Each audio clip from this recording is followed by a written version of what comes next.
Looks like the gang's all here! Yep, all ready. How about you two? Green and good to go? Paimon's ready! Great, let's get rolling then. Great. Well, first things first. Wait. Someone's here. We heard your footsteps. Although... You've been here for a while now. I take it you followed the Traveler, but I don't sense any ill intent in you. Come on.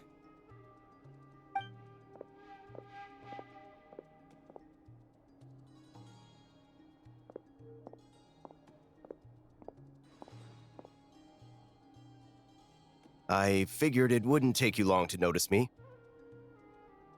I come bearing news from my lady, the Knave. Dottore went through the motions of returning to Snezhnaya, but it was obviously a facade.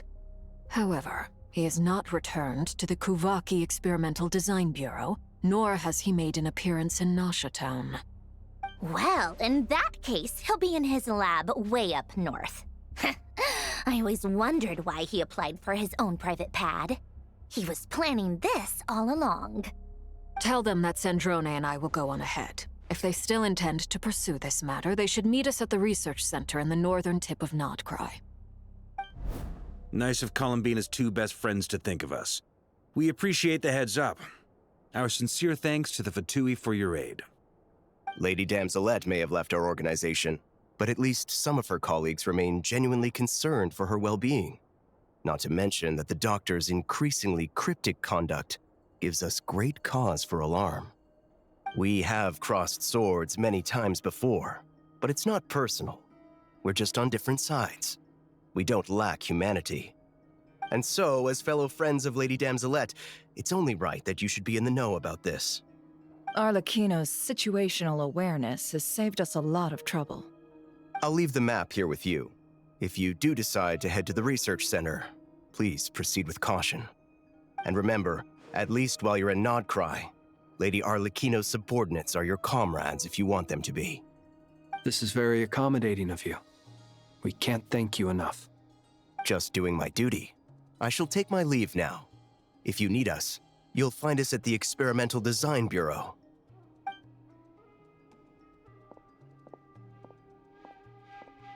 So, the Doctors left the Experimental Design Bureau and headed to some research center up north. Marionette seems to think he's been planning this for a long time. But when did it start? Before he even arrived in Nodcry? It seems his loyalty to the Tsaritsa is lip service at most. Behind the scenes, he may even be working against her. Whatever his motives, we know that he's decisive and incredibly ruthless. Facing him unprepared would be a recipe for disaster. At this stage, it's difficult to predict his next steps. I suggest we split into two groups. We need some people to stay behind and guard Nasha Town. Well, as much as I'd love to help, infiltrating research labs isn't really my area of expertise. But at least take Cool Your Jet's Ducky with you. It should be some help during the battle. And as for Miss Inefa, I suppose you will stay to protect Miss Aino? Detecting operational logic. Protect Aino. Priority. High. Just in case, Servarka, I think it would be best if you stayed behind as well. You can leave the research center to us. I mean, I would have said the Knight of Berea should probably be out on the front line, but okay, fine. Leave Nasha Town to me. Be careful out there, okay? If things get out of hand, fall back right away. Yehoda will be on hand to assist you. In my absence, she can handle any intel gathering work. You got it, boss. You guys make sure to get back here in one piece, all right? We will. Things are moving fast. We'd better head off soon if we hope to keep pace. So, it's infiltrate a secret research facility, or... Yeah, all right. Paimon will help out here instead. Sounds like it's gonna be a pretty intense fight. We all have to bring our A-game here. So, anything you need to wrap up before we leave? Then you'd better get going. Very well. All these broken machines on the ground. Someone got here before us. Could it be Arlecchino and Sandrone?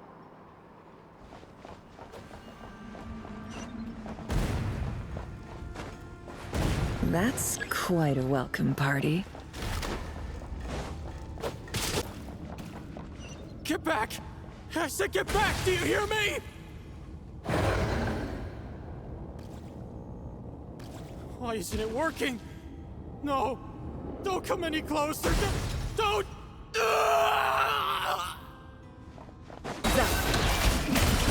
You poor souls. May your spirits find peace. Grab that key on the ground. We'll probably need it at some point.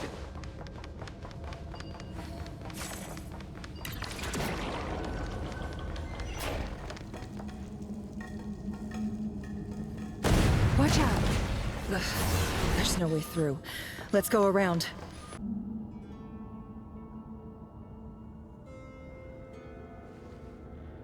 What the? Trespassers? Here? What's wrong with you people? We're looking for the doctor, and we understand he might be here. I see you're fleeing the facility. You looking to settle a score with the doctor? Good luck with that. I don't think you have many chances left. Perhaps. But you might have a chance to live if you start talking. 2 other Harbingers had the same idea as you. They're already inside. But what good is it gonna do? The doctor wouldn't do something like this unprepared.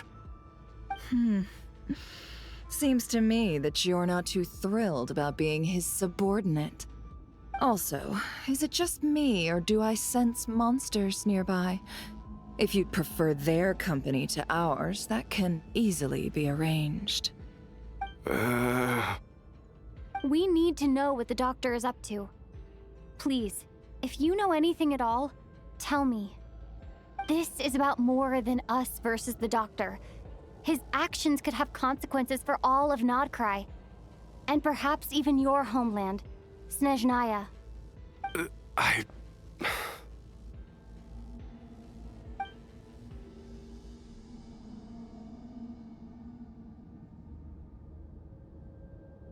He's building something. Ambitious doesn't even begin to describe it. Feels like this could be the big one. God knows how long he's been planning it. A while back, he told us he'd be returning to Snezhnaya.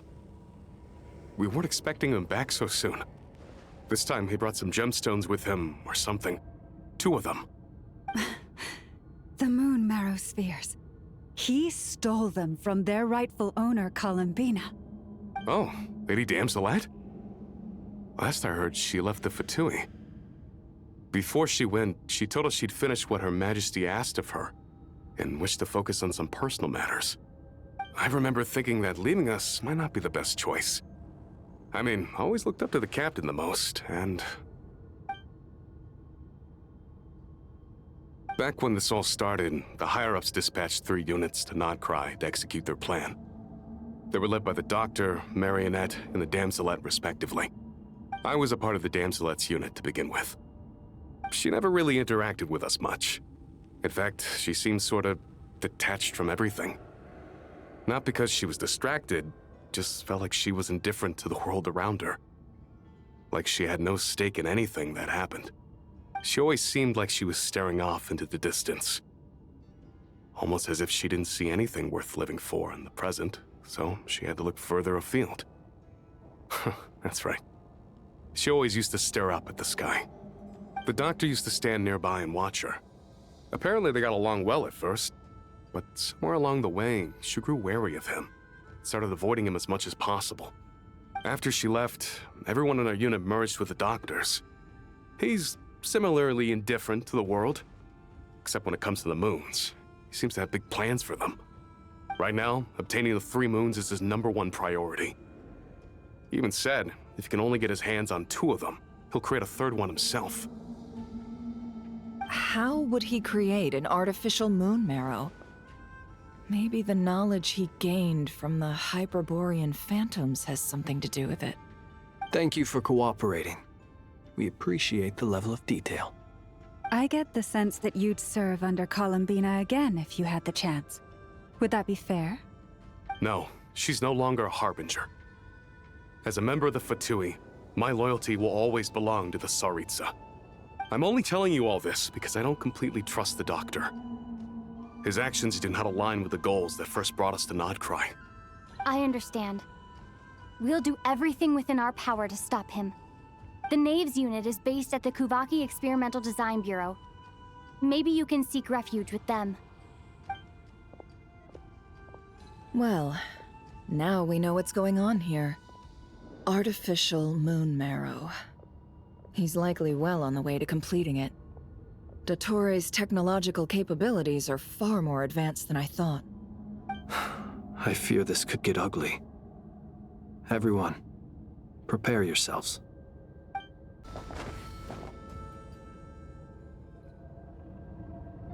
Welcome, one and all. I've been expecting you. I hope my humble research facility is to your liking. Yeah, we really appreciated fighting our way in through a horde of monsters.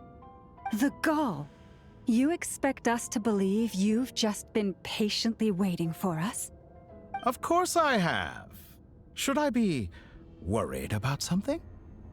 Everything seems to be going quite smoothly so far, and you've shown up right on schedule. First Sandrone and Arlecchino, now you. Ah, quite a surfeit of guests I've had today.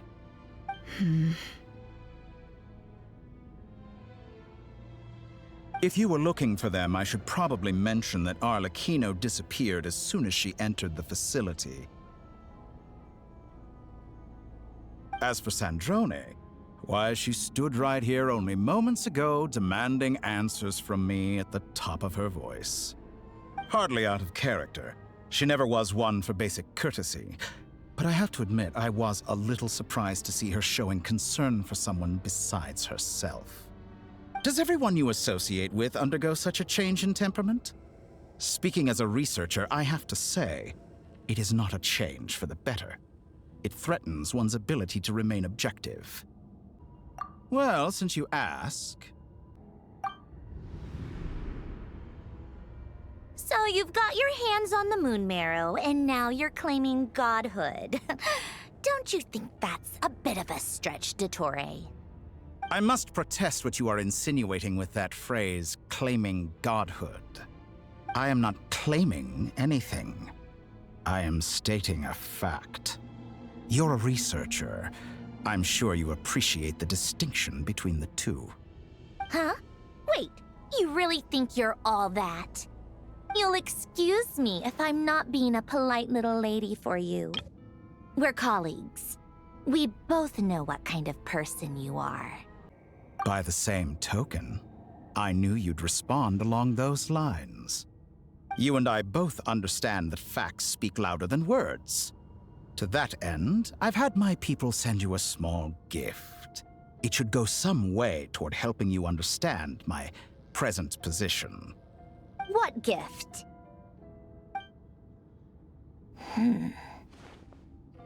Where have all your troops gone?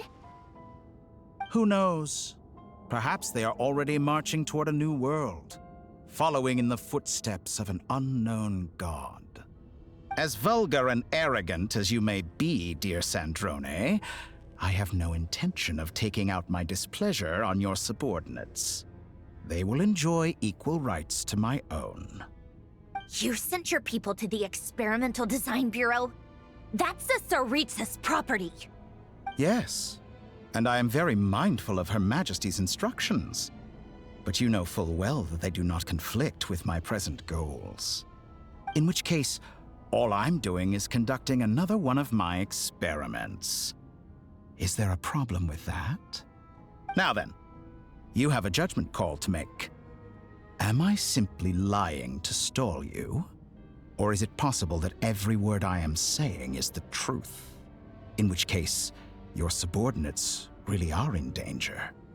So now you've turned on fellow Fatui soldiers. You're completely insane.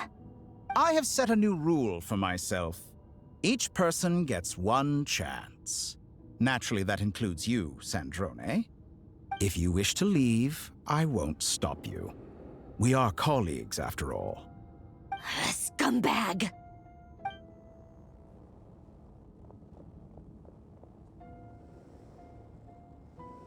Still, I hadn't counted on Sandrone sparing any thought for the people of this world.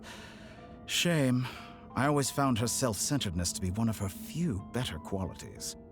How can she ever hope to achieve greatness when she's so obsessed with protecting her little design bureau?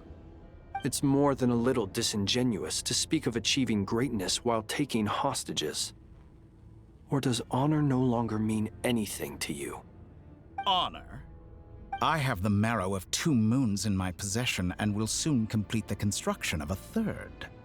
I will be the god of a new world. And you speak to me of honor?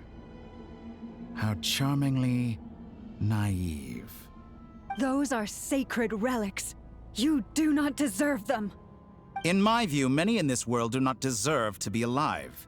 And yet, I mercifully permit them to go on living, do I not? You'll come to regret your actions. Will I now? Let's see if you can make me.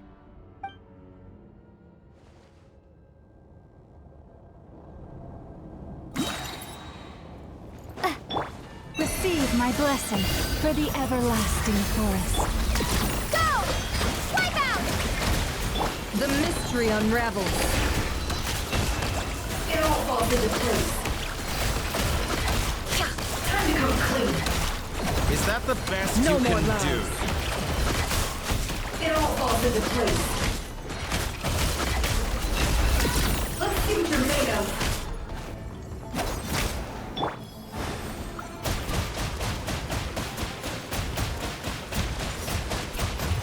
Water jet! With one heart, we pray. It all adds up. It all falls into place. The deception ends. Is this all it takes to tire? Observe. Arlecchino! Thanks for the assistance. Arlecchino? They see you as an ally. What a farce. You're clearly here to destroy my research, not me. I say your research is more valuable than your life. Am I wrong?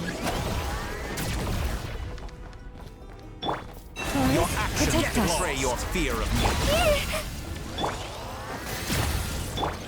Is that the best you can do? Get lost! How farcical.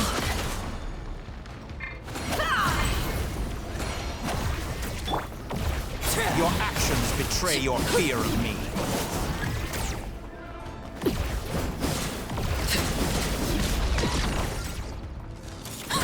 Laid bare. Is Pour that the lost best land you can for the do? everlasting forest.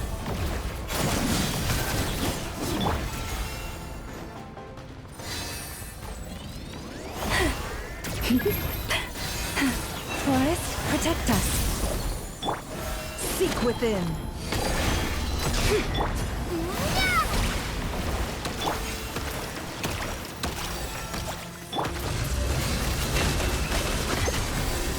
Let's see what you're made of. Get lost! Witness my ride. Datora is too powerful with the artificial moon marrow in his arsenal. Fighting him is futile. Quickly! How's this?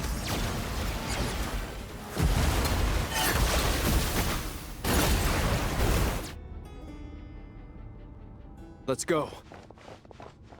I've always thought it is wiser to flee than surrender.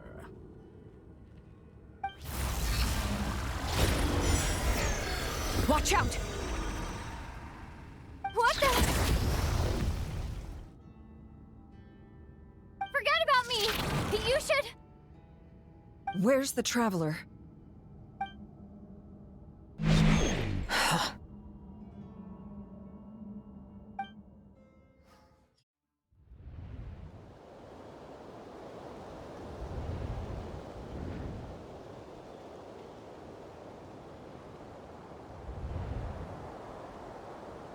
What just happened?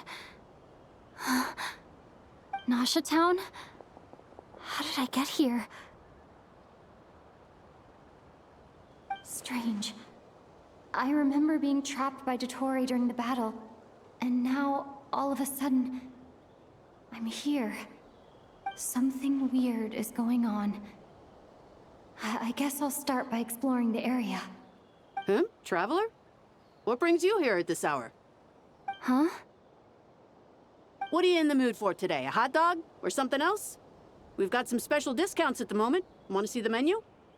Sorry, I'm not hungry right now. Ah. Well, feel free to take a seat for now. Let me know if you change your mind. Everyone seems to be acting normal. Am I just overthinking?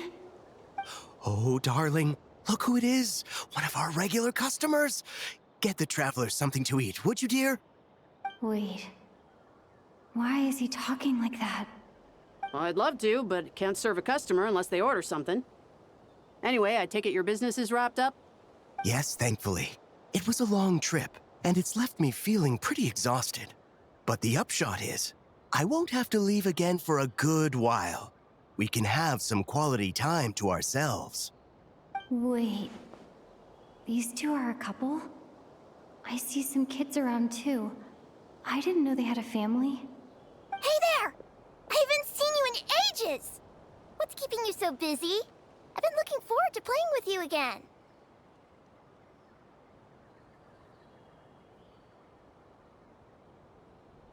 You forgot already? You're silly. Daddy brought you over to our house recently. We had some snacks together. What is she talking about? We've had a lot of customers over the last few days, so we've been real busy. And like my mom always says, some people are more than just customers. They're friends. Oh, another customer's arrived. I better go see what they want. This is all wrong. I never once heard the owner of this restaurant talk about their family. It certainly isn't a family-run business. And that child, I don't recognize her at all. Could this be a false memory?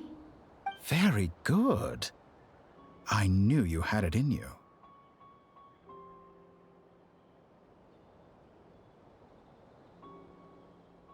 Aren't you going to try the house special? When did he show up? No, none of this is real. You don't seem to like it here. That's fine. We can change venues.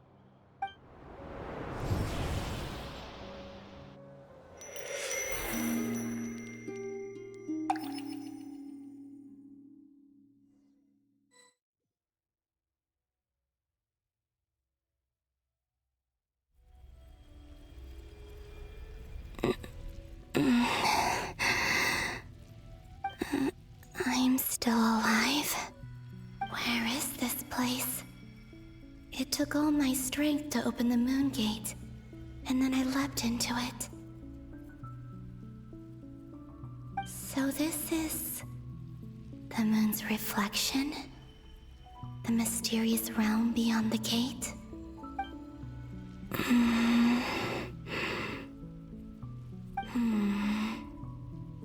I can't sense anything. I guess I could try opening the gate once more.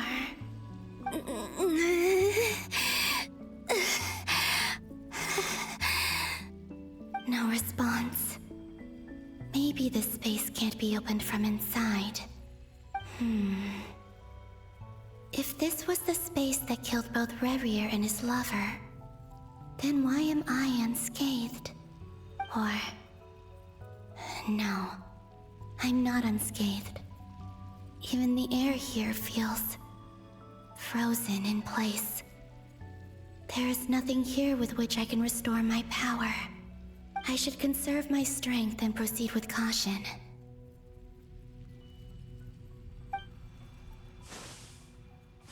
I don't believe Dottori's scheming will stop just because I escaped. If there is any chance that I can get back to the others, any chance at all, I must return.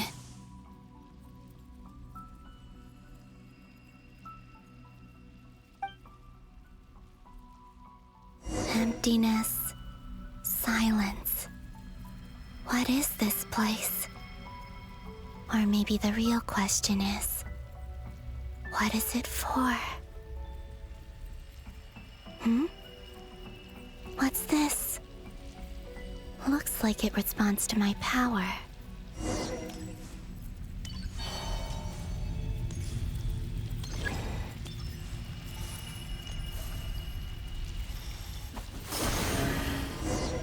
Golden. Like Kuvaki. Is it some sort of guide?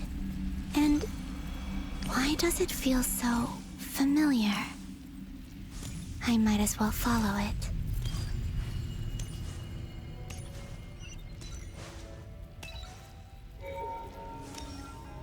Where does this lead? Could it be the exit?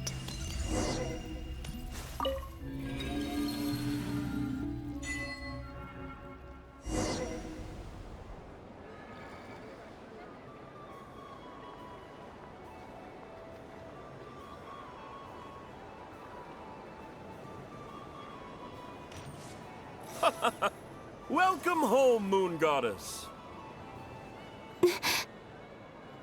Is this Nasha Town?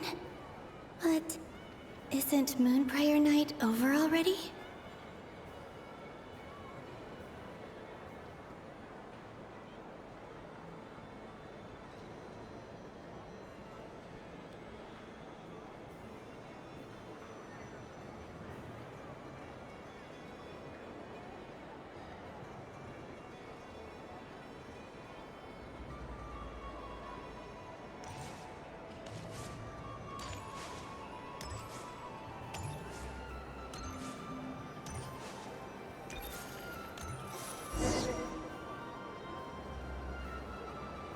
Goodbye for now, Columbina.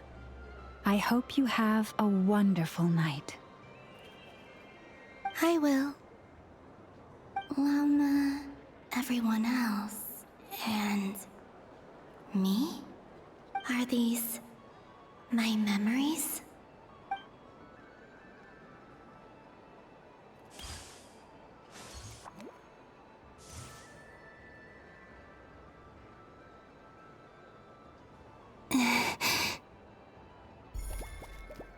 I can't touch them.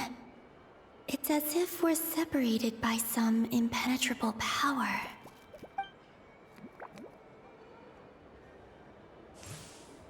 Over here! Over here!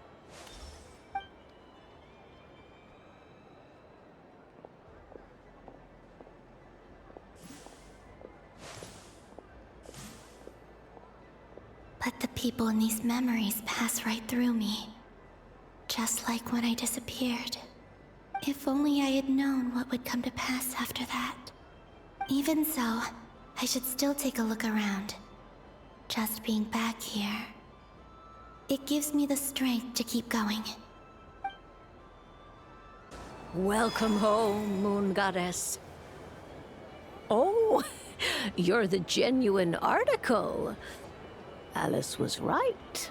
This Moon Prayer Night was worth watching after all. Oh, yes. That was the fortune-telling stall run by Barbeloth from the Hexen Circle.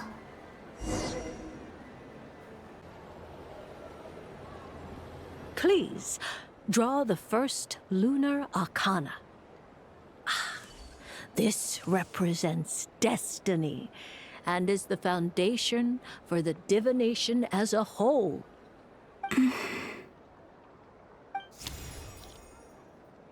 My destiny.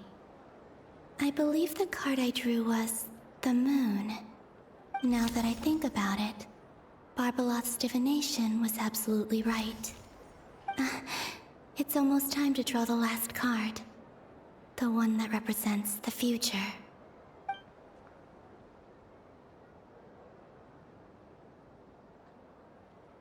That was the card that popped out on its own. From here, I think.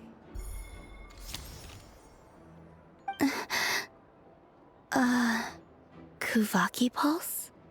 What? Fascinating. I've never encountered this before in my role as a diviner. What's going on? Did that card leave the deck? Because of my influence? All I did was try to touch it, and then... Maybe this memory space is not untouchable after all. Are there weak points in the barrier? Or... is it possible that there's more to this space than my memories alone? This card is death. I need to get to the bottom of this. I'll try touching something else.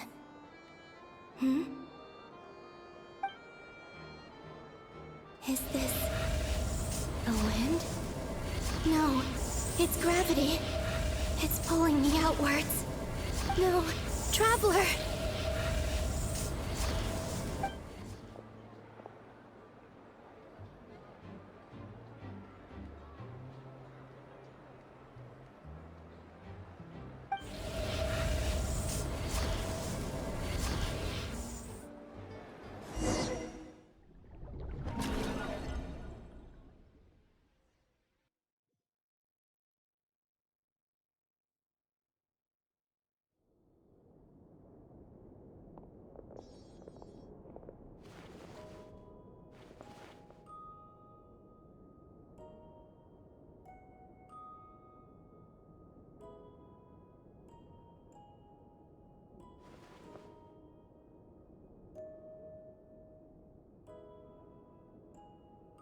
Paimon, listen to me. From the bottom of our hearts, we are so sorry. We completely understand how you must feel. The Traveler is trapped, and we all feel responsible for it. Don't say that! Paimon's not a little kid! You didn't leave her behind on purpose! There was nothing you could do!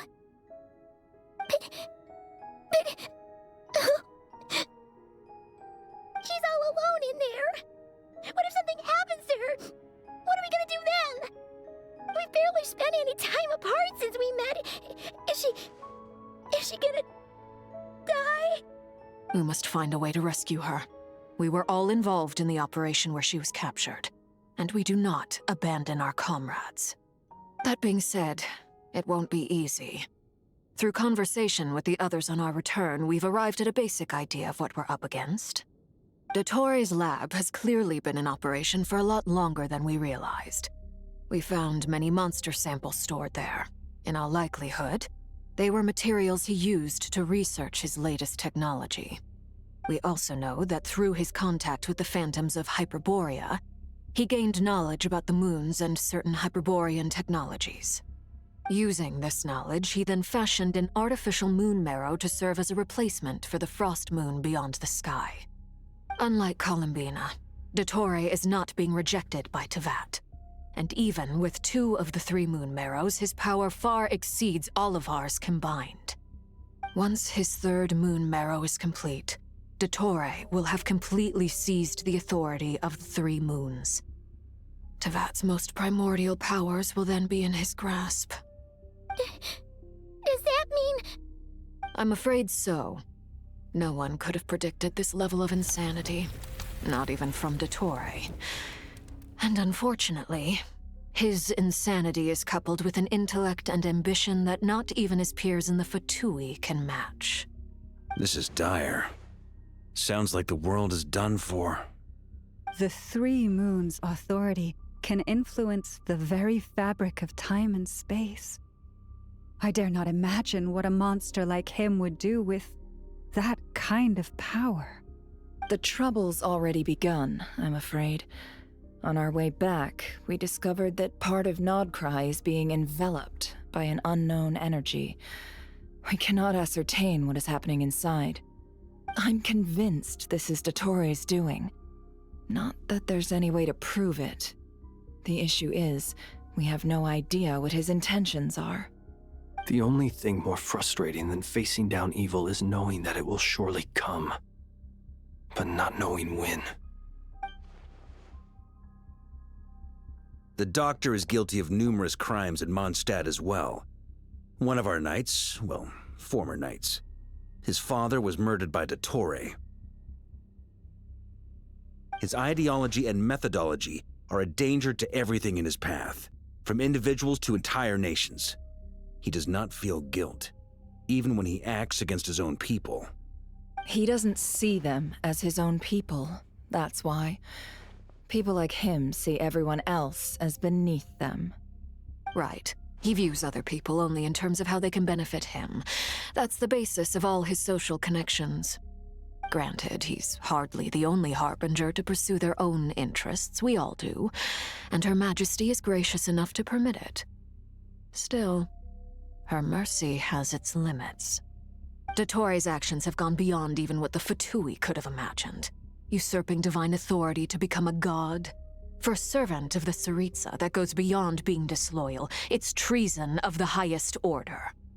We can't expect him to heed the Tsaritsa's will once he gains the Three Moons' authority. Even we Harbingers consider him the most self-interested among us. Poor Traveler. Of all the people to get caught by... We have to go save her! Right now! Please! We gotta find a way! Paimon, I promise you, we are with you all the way. I get how you feel. I do. But it's gonna take more than strong emotions to take down an enemy like Dottore. What we need now is more information. Right. We can't even guarantee he's still at his research center. Before we can think about mounting a rescue operation, we need to confirm the Traveler's location. I'll find a way. Paimon knows, but... She's so scared. If anything happens to the Traveler... She might be the strongest person Paimon knows, but she's still human. She feels pain and bleeds just like anyone else. Then think things through before you stick your neck out. Unless you want to lose your head. Sandrone. Miss Sandrone, you're okay? Put the stuff over there, and be gentle with it. Am I okay? As you can see, I've had to move my whole livelihood out of the Experimental Design Bureau. It's been swallowed up by Dottore's energy field. If I'd left it any longer, I probably would have gotten stuck there. Ugh, Dottore always goes a little loco when he finds a shiny new toy. Not that he'd ever admit that. But this time, he's gone full psycho.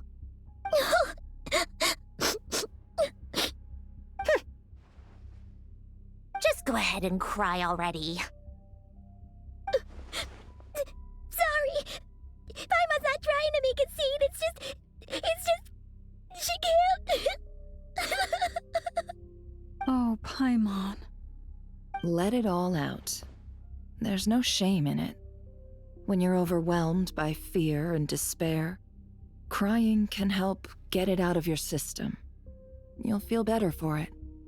Okay then, while the baby of the group is having a moment, how about the grown-ups get to work? Give me your hand. You've made a discovery? Polonia, scan.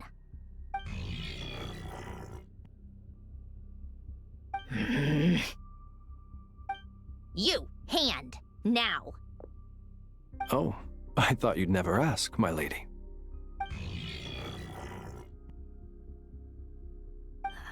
Curses!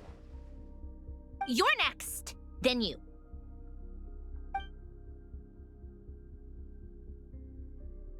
Dottore, you son of a... He's done something to us! Everyone who entered his research center has been implanted with some sort of curse. I don't feel anything unusual at the moment. Does that mean it hasn't activated yet?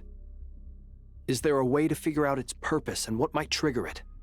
My best guess is Dottore created it using the Moon Goddess's powers. 1 second, analyzing. Ugh! That friggin' maniac! So, what twisted game is he playing this time? The moment I analyzed the energy composition, some encrypted text appeared in my mind's eye. And when I deciphered it according to the Fatui standard encryption protocol, I got the following message. Feel free to run. or you will perish in Nodcry. He's mocking us. Yep, he loves to toy with people. Only in this case, there might be more to it. But I didn't detect any murderous intent or malice either in the message or the curse's energy. As if this is him at his least malicious.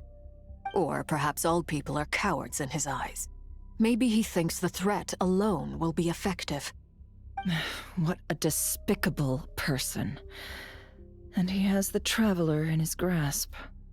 If I may, as unhinged as Dottore may be, he has always exercised great patience with the objects of his interest. I remember a comment he made when we first arrived in Nodcry. He said, "This world is, on the whole, an exceedingly dull place. But at least there are a few intriguing features, such as the gods or the Traveler. Presumably, they interest him because they're unknown quantities. He wants to understand as much as he can about them." Agreed. The Traveler is Tevat's fourth descender. All Harbingers are aware of this. Since Dottore took such pains to capture the Traveler, he is unlikely to kill her right away. Okay. But we still have to do that rescue operation. Of course. I also think we need to read between the lines with Dottore's message. If he's encouraging us to run, that means we mustn't leave Nodcry under any circumstances. My guess is, his curse will only trigger if we leave.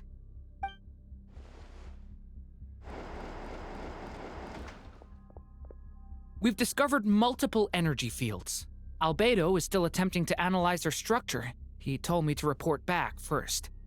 Each field is slowly growing, swallowing up more of the surrounding area in the process.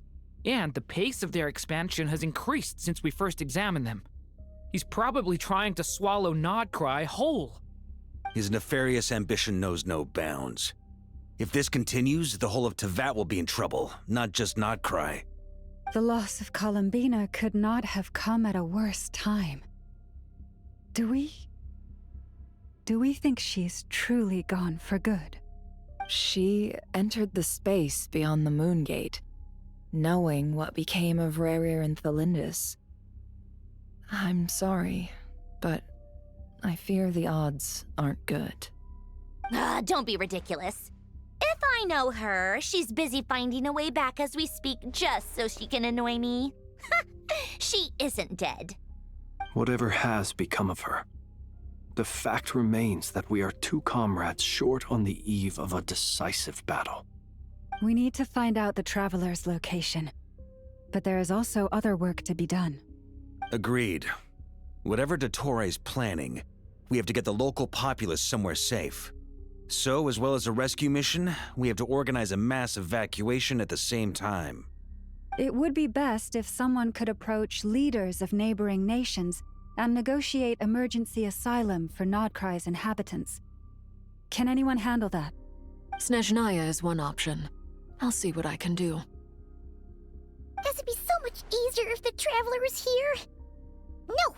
Stop thinking like that, Paimon. Paimon will join you. She's pretty well connected thanks to the Traveler. Maybe it'll come in handy. Either way, that's what the Traveler would do if she was here.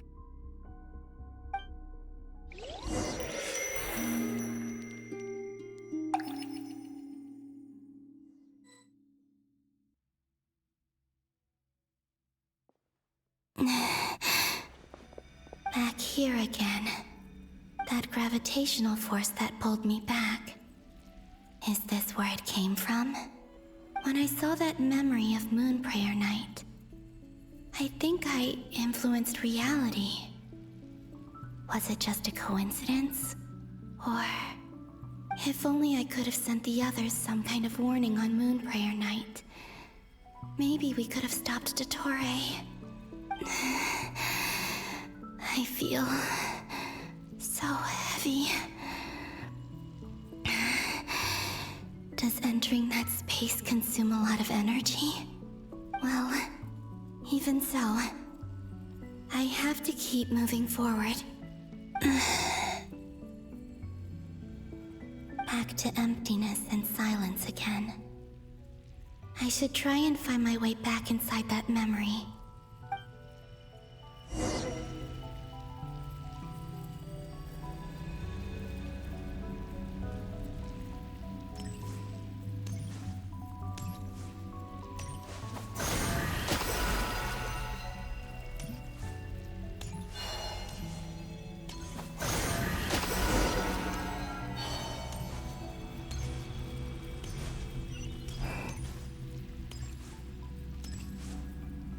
The entrance from last time isn't showing up.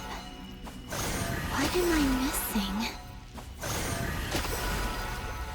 Looks like I need to gather these scattered fragments.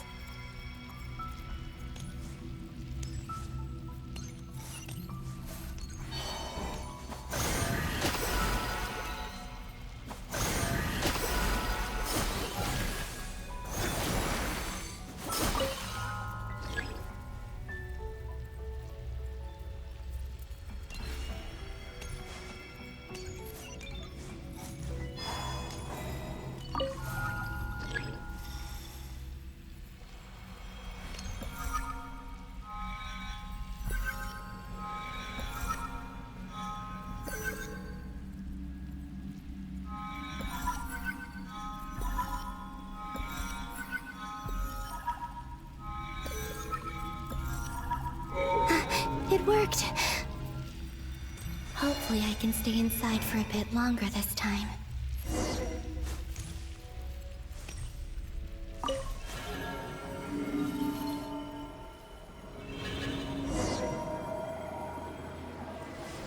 Ad Astra Abyssosk. Welcome to the Adventurers Guild. What? This doesn't look like Moonprayer Night. Extra, extra! Latest issue of the Nasha Express! I don't think I've ever been here. Maybe this space isn't comprised of my memories after all. There aren't any festive decorations around. Is this Nasha town after Moonprayer Night ended? Did Dotori's plan not affect the town?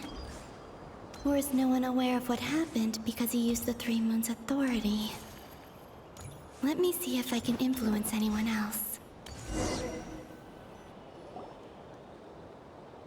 So, what do we do next? Wait, that voice. Paimon? The most important thing right now is to find that mage. Lauma the Traveler and Mr. Varga are here too. I'd better go pay the Fatui a visit. Traveler!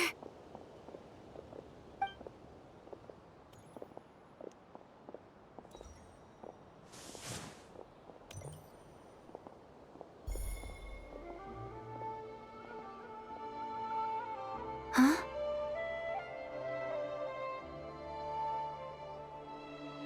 Columbina? I made contact. It's me, Columbina. Huh?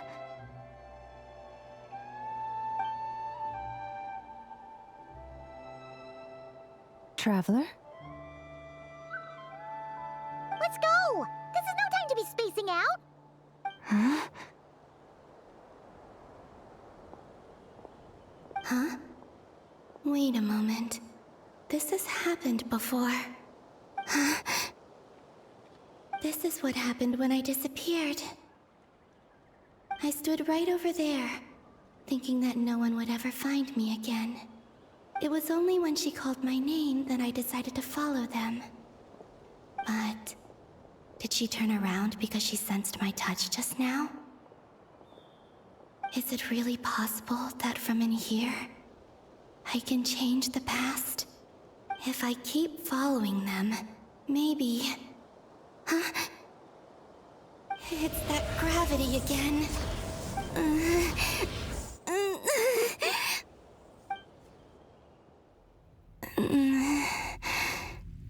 Every time I influence reality within that space, this force intervenes and pulls me back. It's as if it's trying to stop me from leaving.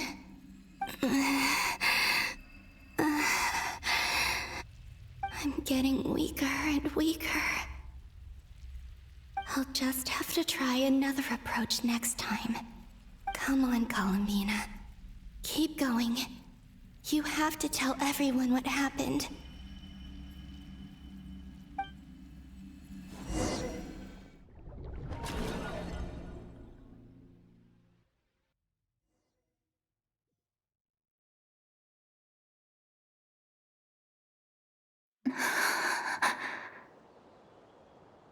Suddenly, I've been plunged into darkness, alone. It feels strange, as if something has grabbed hold of me. Is Dottore now powerful enough to interfere with space itself? Look at you, standing so still in total silence. I almost didn't recognize you. Hello there, traveler. He seems to be in a good mood. Wait, what's that behind him? Ah, so you noticed. This is the completed trilune. 2 primordial moon marrows and 1 artificial specimen. You are wary of it. Good. Maintain that reverence. You performed well in that recent battle. Brave and reckless as always. Courage is the sign of a true hero, and impulsiveness is the hallmark of those who strive to advance. I say this not to belittle you. Most creatures are far more timid by comparison. 3 moon marrows. Does that mean the artificial one is now complete too? Well spotted. What do you think? For a replica I built myself, I dare say it looks the part. Dottore, are you planting illusions in my mind? I have no interest in fooling your eyes. On the contrary, I hope to show you the true essence of all that you see before you. Is this not a beautiful city? People live in peace and find joy in their work. The streets are safe. People can even leave their doors unlocked at night. You might say it is the Elysium everyone dreams of. All available data indicates your values and worldview conform with the mainstream. This kind of society should be quite to your taste. False beauty is deceitful. Lies are to no one's taste. I wonder, is it your moral standards that are too high, or your expectations of reality? Answer me this. If someone existed in a sweet dream from the moment they were born, a dream in which they never once felt pain, which do you think they would consider superior? The dream or the reality? That's pure sophistry. It has nothing to do with your actions. As I suspected. You have yet to understand all of this for what it really is. What do you want from me? You sound impatient. Do you think the only reason I'm keeping you is because I want something from you? If it's not, then why haven't you killed me yet? No one can stop you if you're as powerful as a god. I'm delighted you recognize that fact. I believe we last squared off in Sumeru. Ah, the memories. How time flies. You and I have both grown. I'm not surprised that Arlecchino and Sandrone worked with you. You've always a way of slowly but surely ingratiating yourself with all levels of society. People laud you as a hero, but I suspect there's more to it than that. Oh, but to be clear, I don't say that to flatter you. Do you always give your opponent an appraisal before you deal the final blow? Call it a long-time habit. I'm a researcher, and one of my duties is to give an objective assessment of my subjects. But you misunderstand. We are not opponents. Not at this moment. I just want to talk. Think back to Tartaglia, Arlecchino, Capitano, Columbina, and now even Sandrone.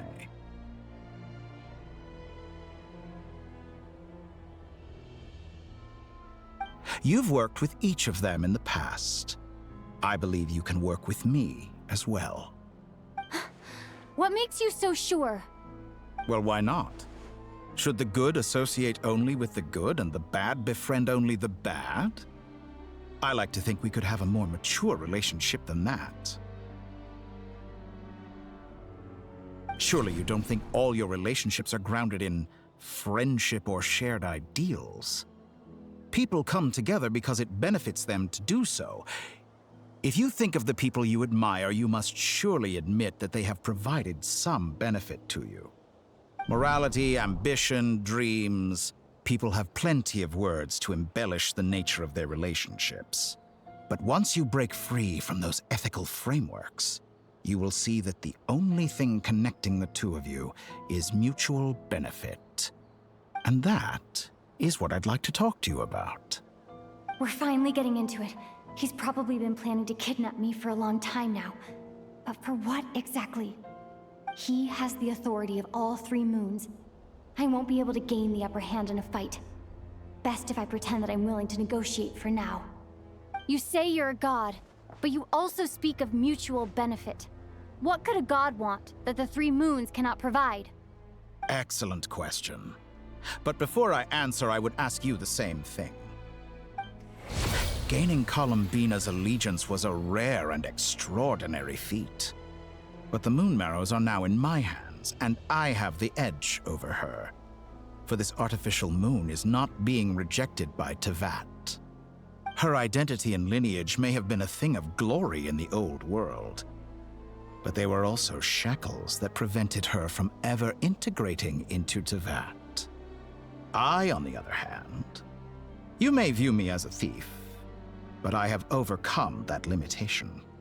So what is it that the 3 moons cannot grant you? What stops you from negotiating with me to get what you want?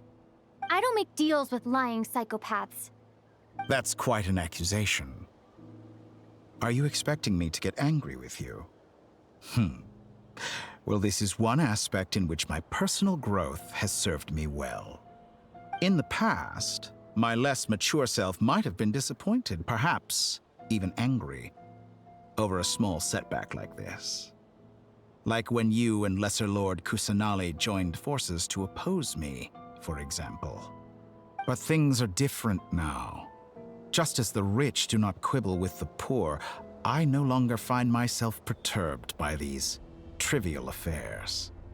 Human relationships end with conflicts of emotions and interests, but relations between humans and gods are different. And ours is even more unique. I have ascended to the highest heights and laid claim to unprecedented horizons. And you were no ordinary person to begin with.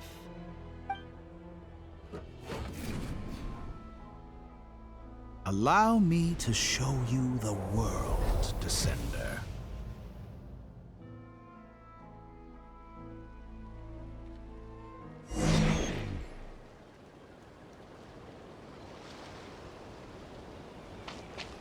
To stand, walk, jump, sit, and lie down. These are the most common of behaviors. Have you ever wondered why we were born following such laws? Who stipulated that we could not fly instead of walk?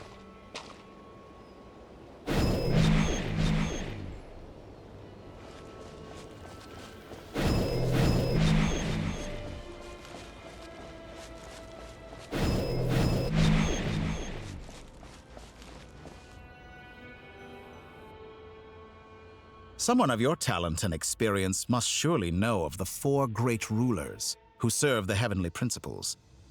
They govern life, death, time, and space. One wounded by a blade will die from blood loss or infection, and one who falls into a lake will drown in agony. The elderly wallow in solitude, and the solitary age faster. Eventually, new life is born, only to embark on the same path of suffering. These 4 divisions anchor the world and shackle those who live in it. But they themselves transcend its boundaries, squandering the power bestowed by the heavens. All who live yearn for equality, but unless the gods prostrate themselves and profess that they are mere servants of the living, equality can never exist. Who makes the rules we must live by? Who has the right to restrict us? The limits of the body can be rejected.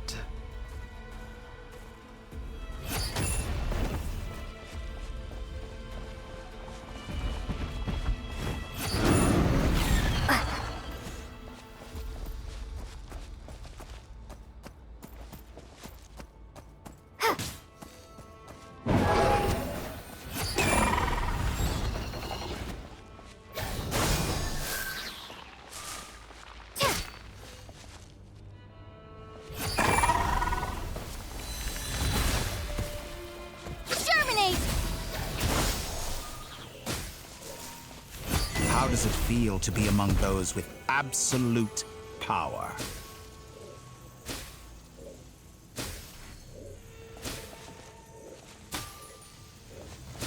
You cannot conceive the extent to which your flesh hinders your mind and spirit.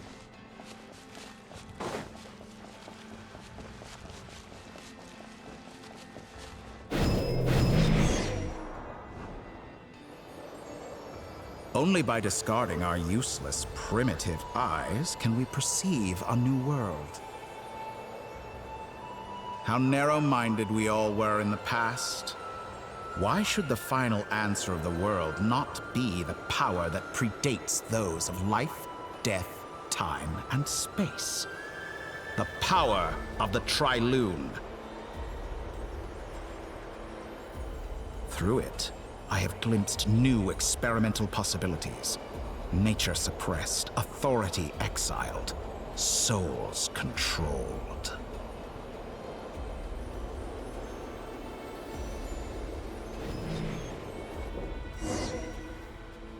You know, I heard recently that a group of critics reviewed countless stories and drew an interesting conclusion.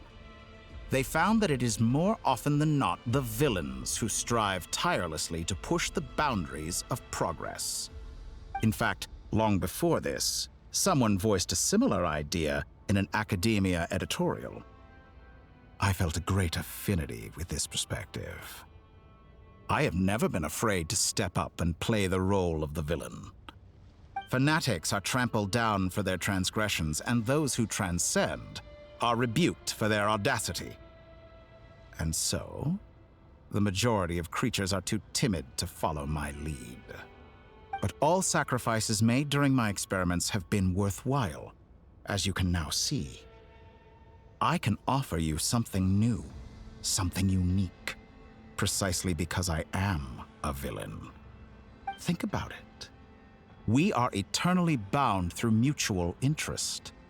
Can you truly say you would never turn to malice if it could give you the life you dream of? After all, what value do perfection and purity really have? They are fragile and feeble things, utterly tedious.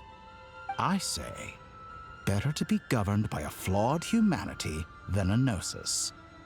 The true seeker of knowledge is the villain who undergoes countless tribulations in pursuit of their goal. I'm sure many people have told you that you're different. Because I'm a descender? Exactly. Very clever. But what has that got to do with you? I do not conceal my wicked deeds, my selfish desires, or my greed. A true researcher must act as I do if they are to understand and speak of the truth. And yet, a knowledge seeker like myself will inevitably grow tired of studying Tevat beyond a point. You have traveled to all corners of the world and met many people. Along the way, there have been moments when you were misunderstood or even became a wanted criminal. And all the while, you have spent your days doing some of the most mundane jobs in the world. You fight and toil, claim minuscule rewards from my friend Pantalone, then you fight some more, winning some battles and losing others as your search goes on. And this cycle continues. with no end in sight. Surely you must sometimes grow weary of being stuck in this same loop day after day. We're completely different. I embrace everything that life throws at me. I am engaged in every step of my journey. How does that make us different? I too embrace what life brings, researching everything that interests me. Think of all the novel things I've managed to create, like the artificial moon marrow. Don't you see? As unique a specimen as she was, even Columbina is not irreplaceable. Take that back. She's gone because of your actions. I didn't say that to anger you. Though admittedly, I don't see what there is to be angry about.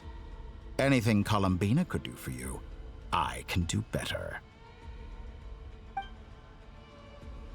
I know what your ultimate goal is.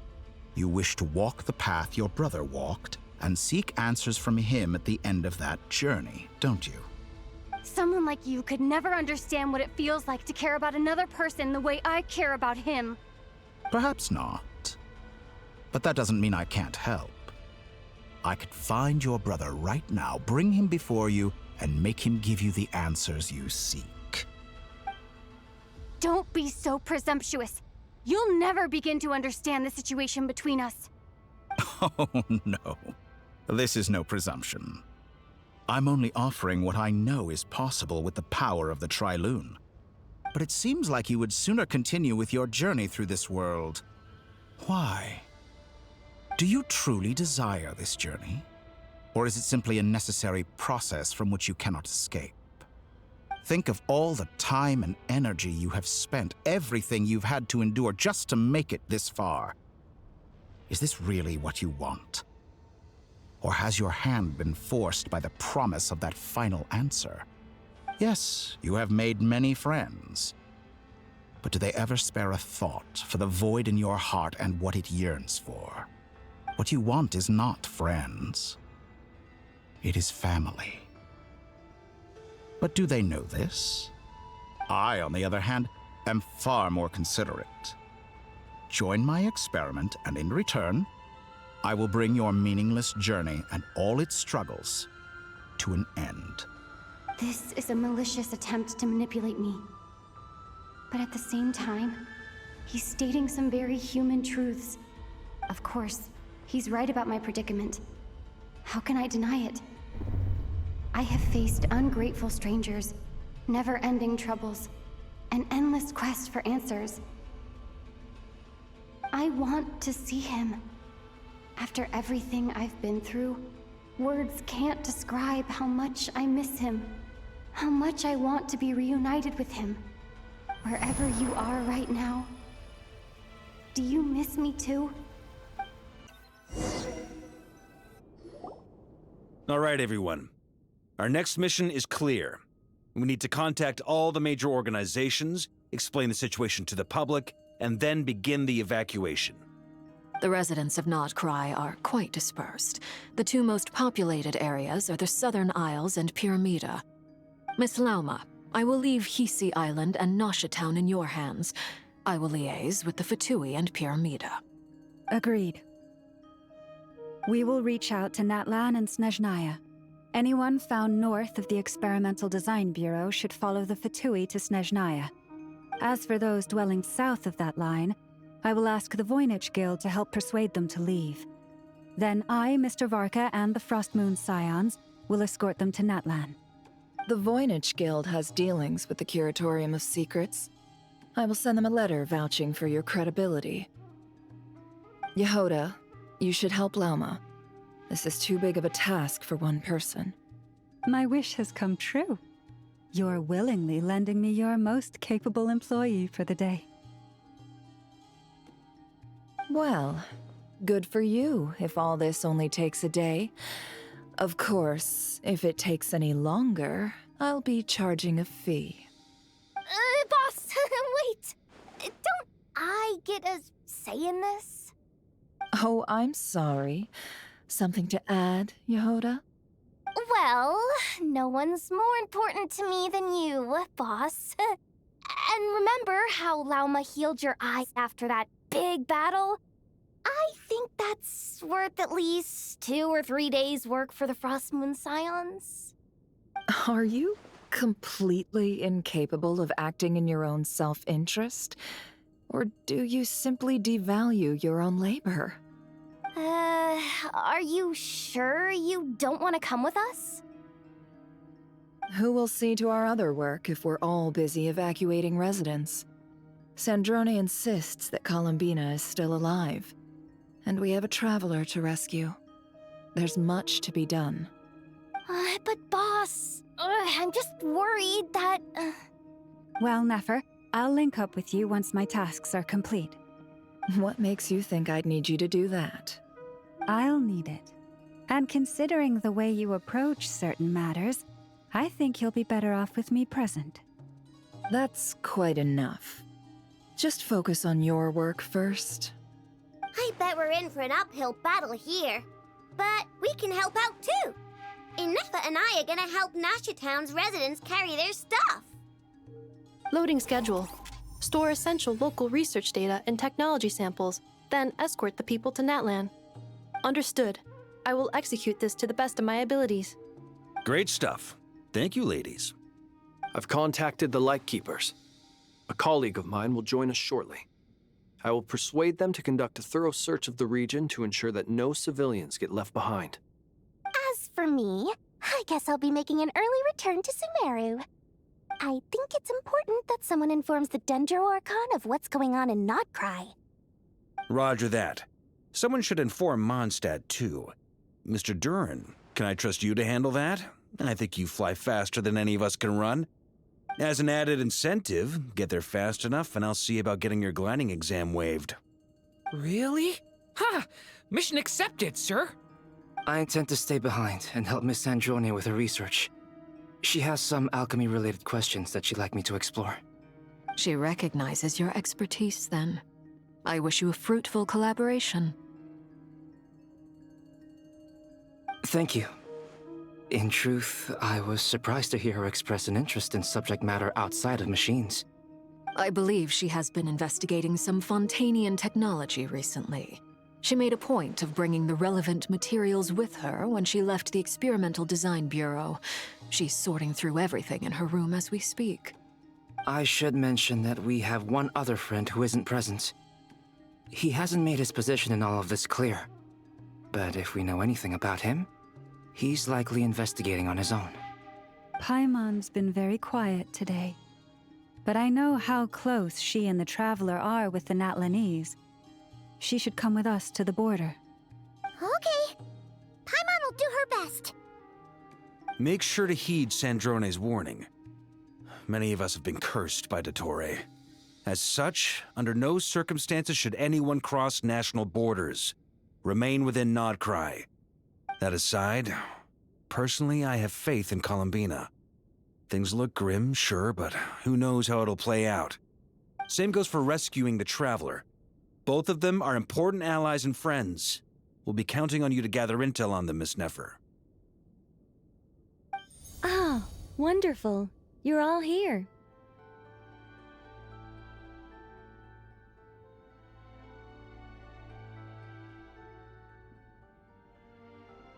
That voice again! Nicole? Whoa, that was loud! And it came out of nowhere. So mysterious. Sorry, this is the only way I can speak to you all right now. Please accept my apology. Anyway, time is short. I'll cut to the chase. We're still facing quite a catastrophe here at the world's borders. Alice has roped in every Hexenzirkel member she can get a hold of. Except for me. She told me I had to come and help you all out as a matter of urgency. I quote, "You love talking, don't you? Well, now it's finally your time to shine. Take these. Make sure the whole party gets one each. You'll be in charge of making sure everyone stays connected." Huh? Is this a Dodo communication device? Scanning. Unknown device. Analyzing. Unknown device. Conclusion. Cute. Affirmative. It is cute and good. I believe that I quite like it. This is no ordinary Dodo communication device. It's my very own special modified version, specifically... Ah, sorry. I almost went off on another tangent there. Anyway, help yourselves.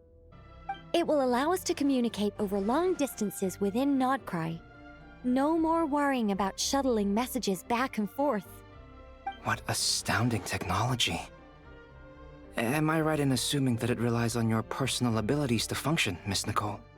Yes, exactly. Right on cue, Albedo. Ah, I'd love to brag to you all about how it all works. But no, next time.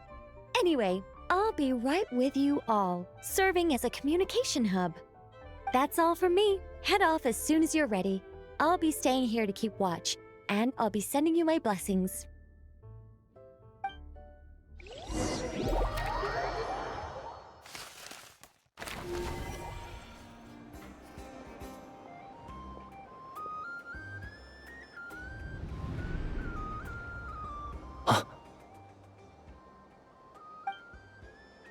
Sir Flint. Perfect timing. I just arrived myself. You are most considerate, Master Ilua. But in fact, I know you have been sitting here for quite some time. If you saw me, why didn't you say something? I was curious to see how long you could sit still for. Also, shouldn't you have managed to sense me approaching? That would be a first. You always seem to appear out of thin air without making a peep.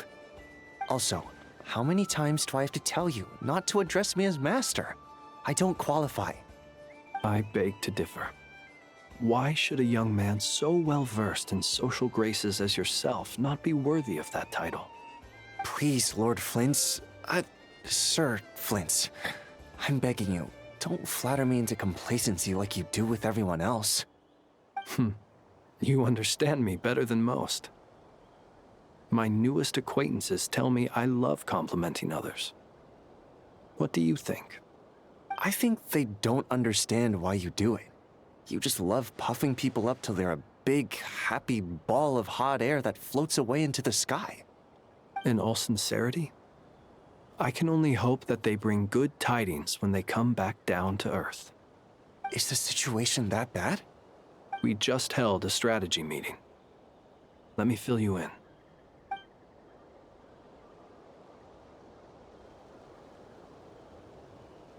In short, we need everyone gone from Pyramida. We also need a team of Lightkeepers to scour the more remote regions of Nodcry for civilians to evacuate. I only hope we have enough personnel. We do. Old Man Nikita will definitely help, and we can recall anyone out on patrol to focus on this instead. Good. I'm sure you and the others will make short work of this. Now, don't forget, once you've completed this task, make sure you and the rest of the team evacuate to either Snezhnaya or Natlan as well. Flint?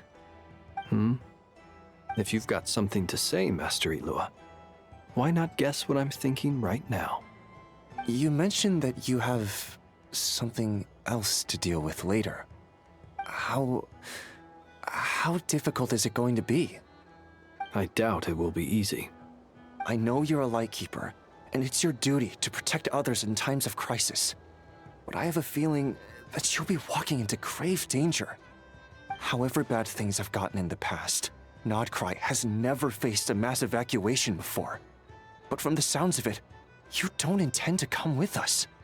I don't mean to pry, and it's probably none of my business. But whatever it is you're intending, you don't have to go through with it, you know. I've been afflicted with some sort of curse, and I'm told it may well trigger if I set foot outside of Nodcry. As such, I cannot leave. I have to act, if for no other reason than to fight this curse. What? No. Why? Why would anyone want to curse you? There are plenty of people out there willing to trample over others in pursuit of their own goals. Frankly, Sir Flint, I am furious. You're making light of what is an incredibly serious situation. Indeed I am. And? And what? I told you, I'm furious about this. Nothing I can do about it, I'm afraid. Things happen, and we just have to deal with them. If you find yourself feeling angry, perhaps start by drinking a big glass of water. Hey, you mean you're completely unmoved by my anger? I'm devastated. Then allow me to express my sincerest regret. Come by the lighthouse sometime. We'll catch ourselves a few fish, have a little barbecue, play some cards, and bask in the sun. Maybe I need to spell this out.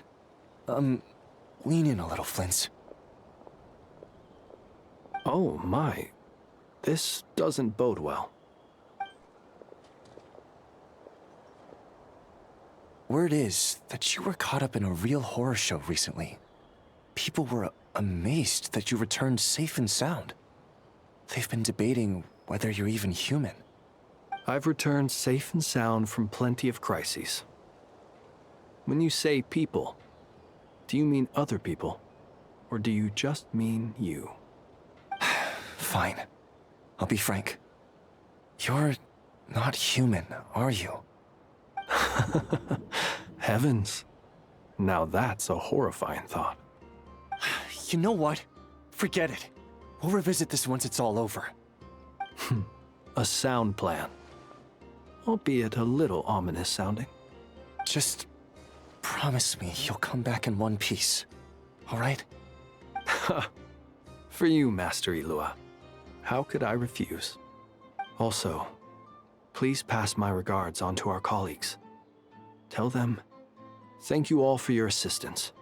Please put safety first as you proceed with the operation.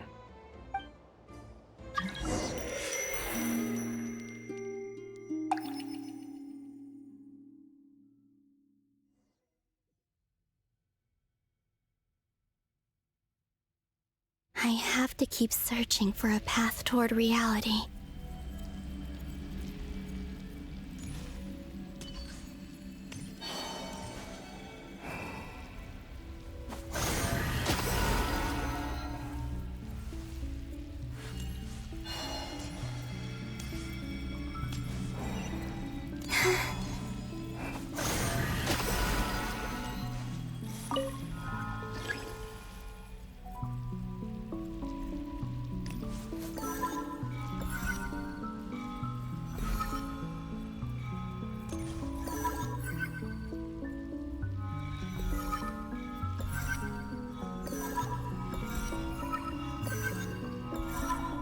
This should do it.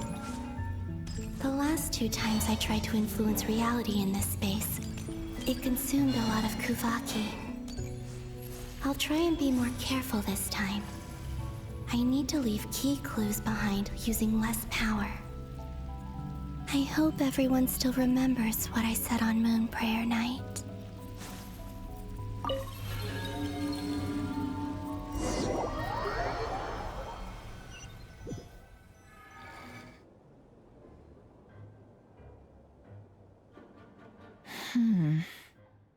Nothing here either.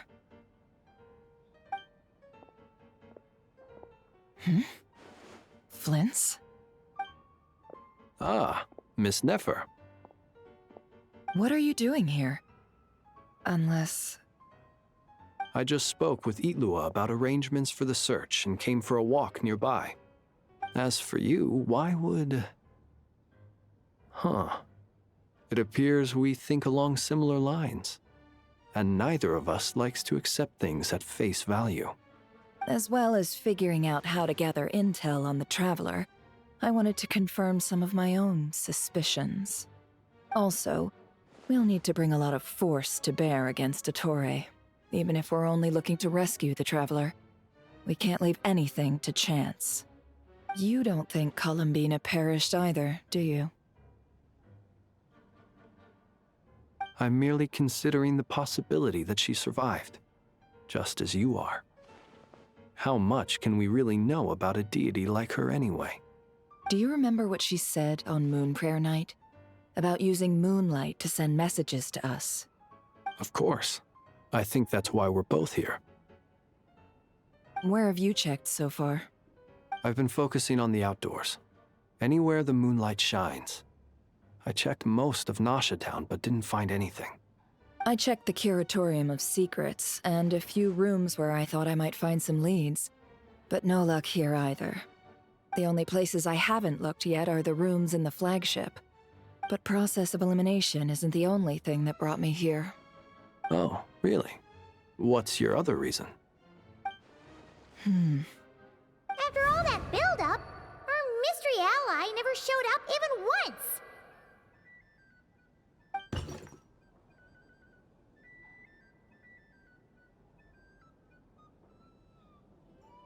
Huh?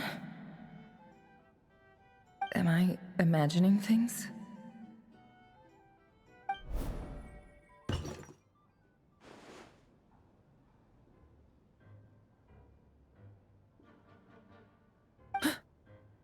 Come on, let's see what's going on. Oh no. I knocked over a vase as soon as I came in. It must have been caused by a Kuvaki fluctuation when I entered the space. Although, it seems like I'm not about to be pulled away this time. It looks like as long as I'm careful with my actions, it doesn't count as influencing reality. Anyway, is this the flagship? The Traveler mentioned that's where she was staying. I only went into the lobby last time, so I've never actually been here before. How does this space work? If nothing else, I can now be sure that it is not simply memory. She mentioned where her room was. I think it's this one.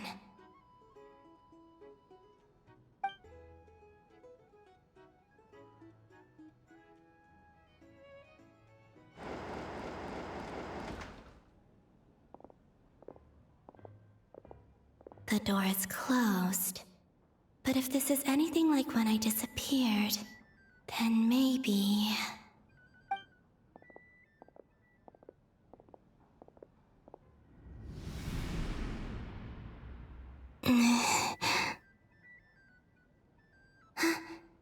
I'm in. She and Paimon aren't here at the moment. I hope she's okay. I wonder what happened to her after that battle with Dottore. Best not to dwell on that for now. I need to try and leave them some clues.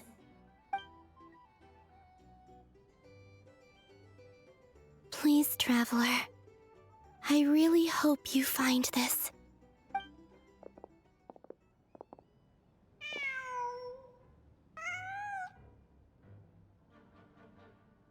Huh. Just a cat. Nothing else here strikes me as noteworthy. Didn't you stay here for a couple of nights once? Before Rerir showed himself, yes. It's also where the Traveler and I first met. Did you notice anything unusual during your stay? I remember thinking how much noisier the flagship is at night compared to the graveyard. Other than that, no. The Traveler and Paimon were most congenial neighbors. This is where they've been staying, yes? Over here? That's right. I wouldn't usually condone breaking and entering, but we can make it up to them later. Focus now. I have to write a message on the wall using Kuvaki, just like I said on Moon Prayer Night. Simply open your windows on nights when the moon shines bright, and the moonlight will naturally flow towards the words I have written. Here goes. I'll need to carefully control my strength.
There's a noise outside the door.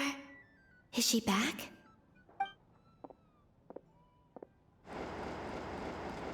Please, you have to see these words.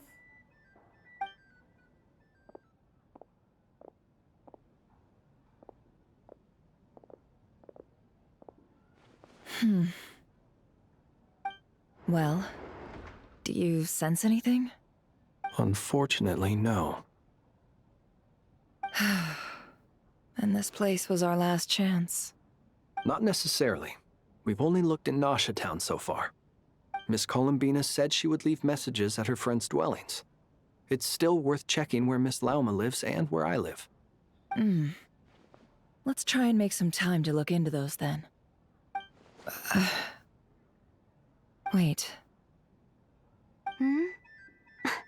What are you waiting for?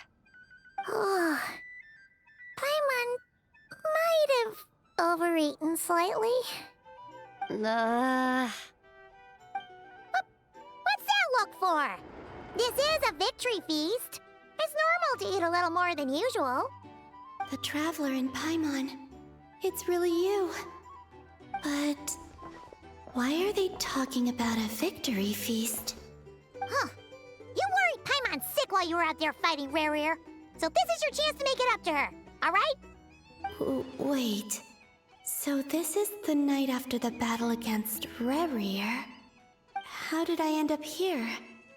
That's quite a long time ago now. Wait. Time. That's it. Every time I've entered reality within this space, it's been at an earlier point in time. Every one of those points has been before I fell into the moon's reflection. And everything I've done to affect reality really did happen in the past. Does this mean that within the moon's reflection, time flows backwards? Starting from the moment I fell in? Not long till Moon Prayer Night now. It's gonna be even livelier than tonight. Although, it's gonna be sad saying goodbye to the damselette. She seems like a really nice person. Paimon. No, I can't. Even if I make contact, they probably won't understand what's going on. And in any case, I'll likely get pulled away again if I do. Instead, I have to find a way to get them to notice what I've written using the moonlight. Wait, even I hadn't thought of doing that before Moon Prayer Night. They'd never conceive of that possibility. Is there truly no other way? Don't lose heart. We'll find a way somehow. Huh? Oh, you say that, but the Frost Moon is beyond the fall sky. If we wanted to go visit her, how would we make it through to the other side? We might not have all the answers now, but I'm sure we'll find a way one day. Huh. Guess someone's gotta be the optimist. The present. The future. That's right. There are still things I can do. What's your plan? Flint's, when you were staying next door, did you ever open the window? No. The rooms here are dark and damp. And there's such a buildup of dust on the windows that the moonlight can't even get in. I didn't think it was worth the trouble. The moonlight? I think I see where you're going. One moment. I'll see if the owner is available. Don't bother. Time is of the essence.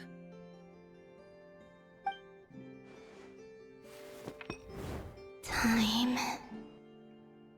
Even if no one sees what I've written at this moment, maybe someone will remember what I said after Moon Prayer Night. I need to write down as much information as I can. And maybe one day...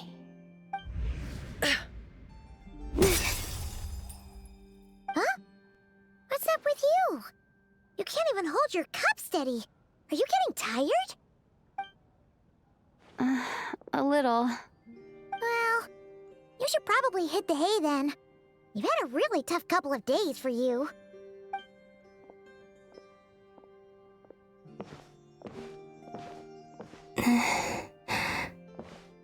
You truly have. You helped defeat Rerir, helped me reclaim my name, and you helped the others organize Moon Prayer Night. Wherever you are right now, I'm sure you're still fighting against the injustices of fate. This is all I can leave for them. How I wish I could stay here. But it's time for me to go. I hope to see you again in the next time, and if the opportunity presents itself. I will surely return to your side. Huh. Columbina. She's alive. Not only that, but she's left us an entire wall's worth of clues. She even wrote down what would happen on Moon Prayer Night. It's just a shame we found it too late. I am here. Time in this place flows backwards. I am constantly moving forward. It sounds like she's found a way to influence the past using Kuvaki. But her future is our past. So, these words have been here ever since we defeated the Ray hero Solnari.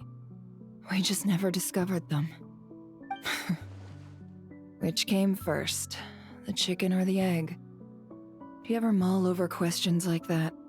Only when I'm in a good mood and at leisure. Well, I never do. Everything that has happened already belongs to the realm of fact. As a business person, and especially an intel broker, what I do is extrapolate from those facts to try and read the future. An admirable philosophy. It's a means of survival. Let's go. We have a wall's worth of clues to share with the others.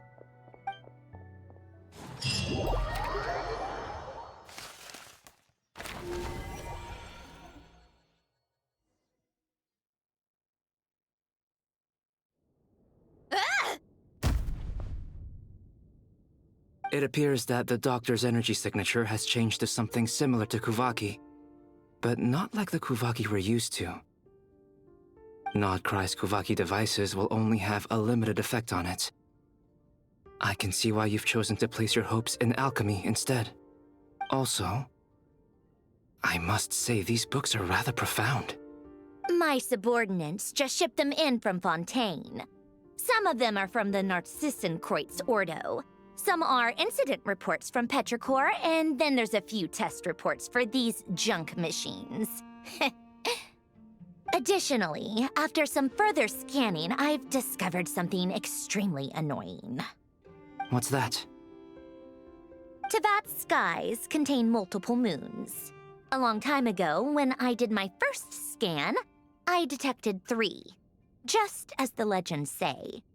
But when I checked again just now, I detected 4 moons. So there's one extra? Yeah. Originally, I thought that if I could still find 3 moons, that would at least mean Columbina's still alive. But then it occurred to me that apart from the frost moon, Tevat's moons are just husks. And husks surely shouldn't show up in the scan, since they're not alive. It's weird, isn't it? If we can't even distinguish between a dead and a living moon, how are we supposed to know whether a moon goddess is still alive? Or does this mean that the moon marrows are equivalent to the moons themselves?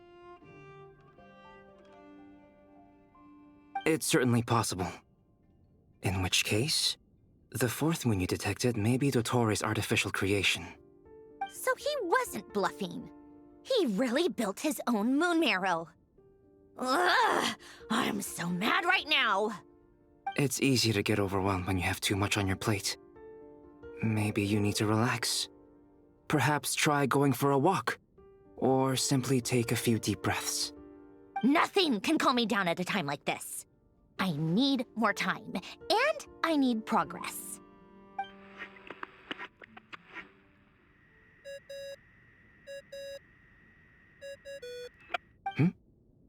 It's Mr. Flynn's. I really hate that ringing tone. Ugh. First the 4 orthants of the Narcissenkreuz, then moon marrows. Now what? Oh, sorry if we're disturbing you. Might I ask what's troubling you? What do you want? We're busy. Are you still at the Curatorium of Secrets? Yeah. Look, everyone else is still out, so there's no hurry. Plus, I'm busy, so I would appreciate if you gave me some space. Even though we have crucial intel to share? Fine, I'm listening. Do you intend to share it via the Dodo communication device? Ordinarily, I would, but this is a unique situation. I think it's best that we discuss it in person. See you at the Curatorium.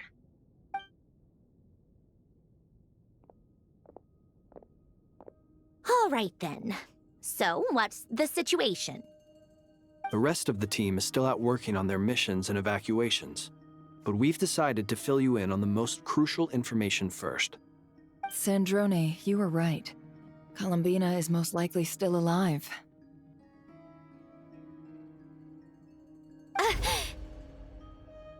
That's the best news we've received in a while, by a long way.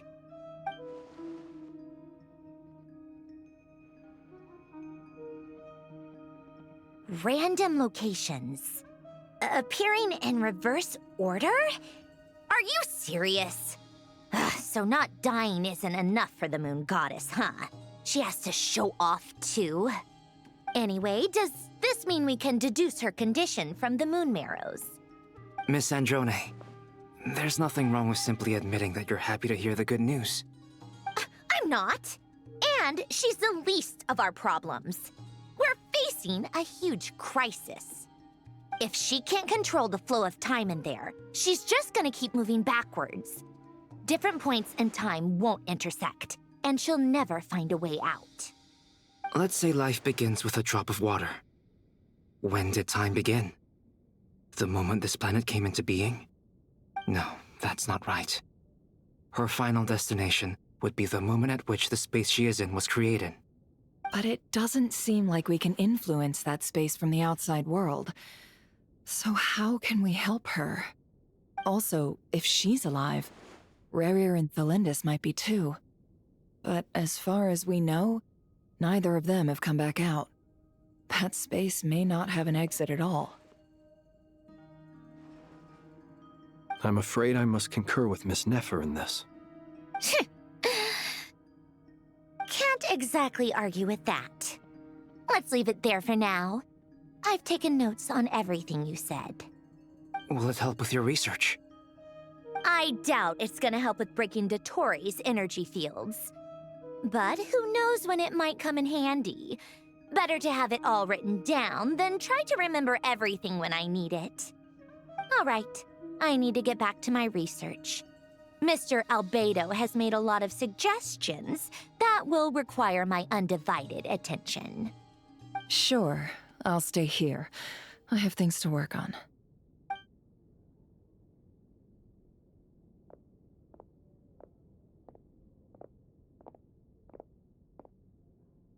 Paimon, are you there? Oh, right. She went with Varka to Natlan, didn't she? Good thing we've moved her and the Traveler's luggage in here. Speaking of the Traveler, where could they be? There's a note from Paimon. Paimon here. Not in at the moment, but if anyone needs to borrow her stuff or the Travelers, go ahead and help yourself. Paimon won't be mad. Also, Traveler, if you get back before Paimon, make sure to get some rest. Paimon misses you a lot, but put your health first, all right? How sweet. Well, since you offered, Paimon, don't mind if I do. This is the Traveler and Paimon's luggage. All the items they use day to day are here. It's well organized. I wonder which of them is responsible for that. What do we have here?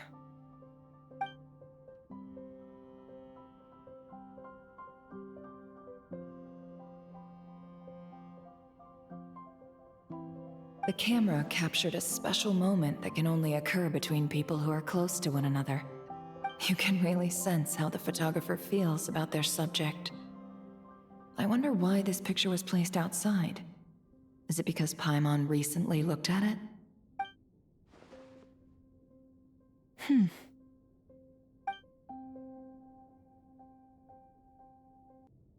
This must belong to the Traveler. Perfect.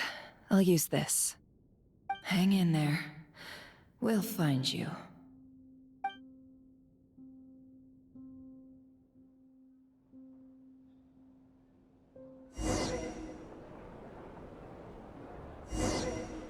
Polonia. Search keyword world formula and bring me all relevant books.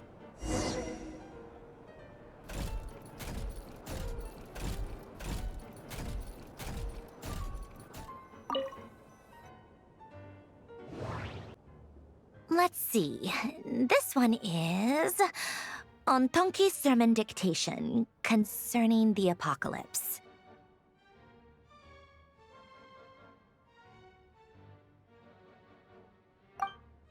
I believe that the correct term for this is Fortuna. This was an ancient Romorian technology, a wisdom unparalleled. I never imagined that Romorian ideas would be so similar to the diagram I have named, the world formula. This is strong evidence that human civilization should gradually shed possibilities as it continues to explore and evolve. The end of humankind may well be upon us right now. The sparks of civilization shall run out, unless we consider introducing variables from outside the system. Variables. Surely that can only mean one thing. Descenders? Dottore likely captured the Traveler because of her descender status. But the Three Moons' authority comes from the world itself. Why would Dottore need anything beyond that? Where does this variable factor in? The world formula calculates the fate of an entire world. Introducing a variable would therefore give us...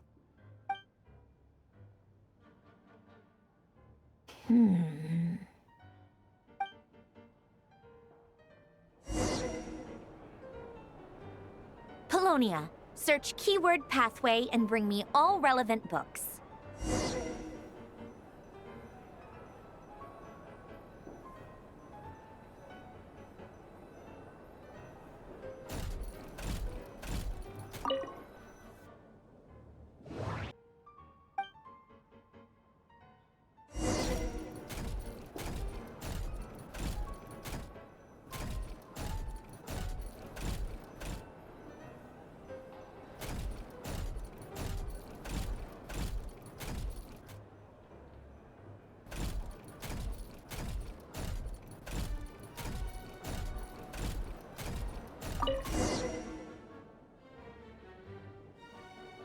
Otonki sermon dictation. Explications on the chemical marriage. These titles are pretty esoteric. Observe and compute the pathway displayed in the guidance diagram. Deconstructing and reversing its effects could generate potential ideas. So, it's one of Renee's draft lectures. Deconstructing the pathway. I suppose that could lead to a breakthrough.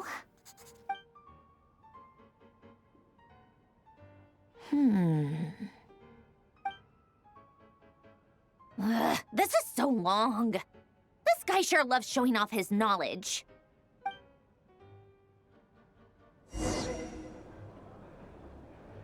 Polonia.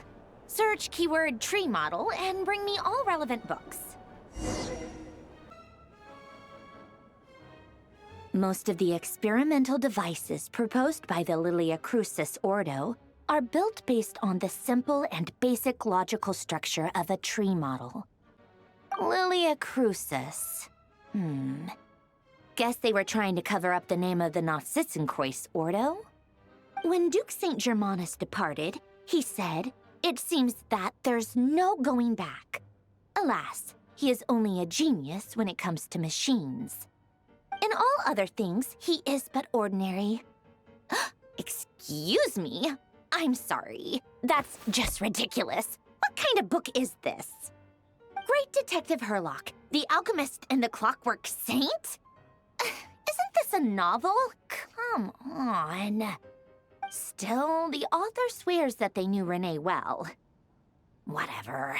I guess it's not beyond the realms of possibility that Renee would say nonsense like that on occasion. Memory, wishes, souls, and persona. Frankly, this sounds more like occultism, but if Albedo vouches for it, I suppose there must be some alchemical basis to these techniques. The way Alain Guillotin saw it, the world was comprised of machines. The universe needed machines, and thus his technologies were created. That's why I was born. René, his full name was René de Petrichor, if I recall correctly. Sounds like he and the town must be intricately connected. That place was also the source of most of our information regarding Remurian civilization. Seems like some of his projects were based on their technology. The cutting of souls and storing them in vessels. These seemingly unrelated techniques underpinned René's research. Assuming that the 4 orthants correspond to alchemical categories. The chemical marriage model? Alain would have scoffed at that. He never would have let those theories or parameters anywhere near his mathematical formulas.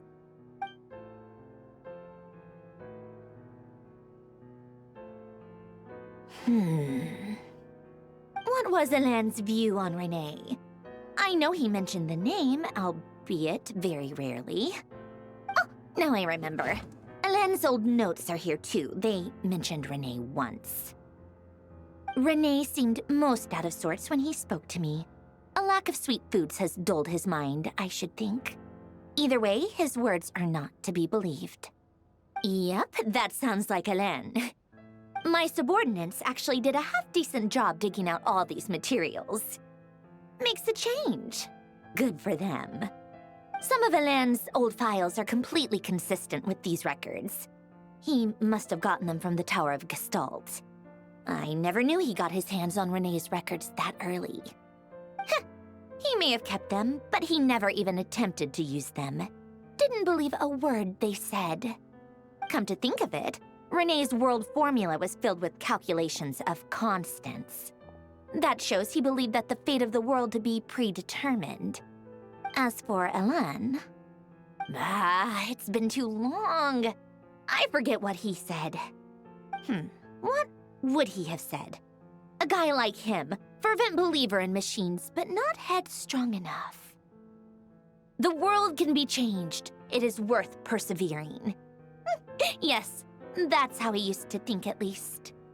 He created that procedure to save this world. Yet the scale of the world's fate proved too enormous. The result was beyond his ability to calculate. He died having never seen the outcome. And there I was, left behind in the ashes of his dreams. Did you really never take a close look at René's research? Or did you read it but deem his philosophy incompatible with your model? The very thought of trying to incorporate his ideas probably made you feel sick to the stomach. Well, don't worry, because there's a whole new category of lunatic in town. Next to Dottore, every other madman looks sane. You once asked me what I wished for. Should have asked him instead. He's the one pining for things you'd sooner die than witness.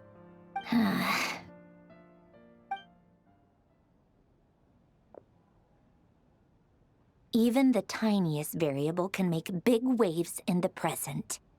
Now then, allow me to put these incompatible fragments together in your stead. First, establish and verify the existence of the Great Circle. Absolute nihil on one end, absolute reality on the other.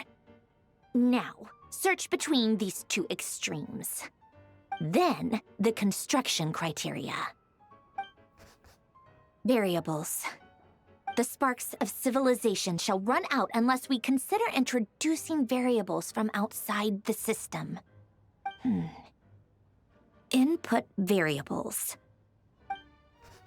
traverse the world, space-time, and civilization, then extract the essential nodes from the records to determine which variables they point to. The primordial power that differentiated itself from the void. The power of light. Yes, light. Records. Hyperborea. This is horrendously complicated. After all that, I'm still missing a few variables. I need to think this through again. How do you think it looks, Polonia? Like the frenzied scrawlings of a madwoman? Fine, keep it to yourself. It's not like you can talk anyway. I'll assume you gave it a passing grade. I jest. But true madness does often start with trying to save the world.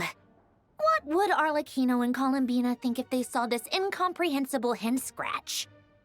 They'd probably have me institutionalized. So would Rosaline. She's been dead for a while now. When I close my eyes and think back, I can still see her face. And that enormous dress she used to wear. Such a bizarre choice. What possessed her? Oh, and the clack-clack of those heels used to drive me insane. No one's asking me, obviously, but I hope you all know that I never wanted to save the world. I'm not crazy. I don't have delusional ambitions, and that's a clinical fact. The world needs a solution, but I don't need the world's validation. It's the world begging me for answers, not the other way around.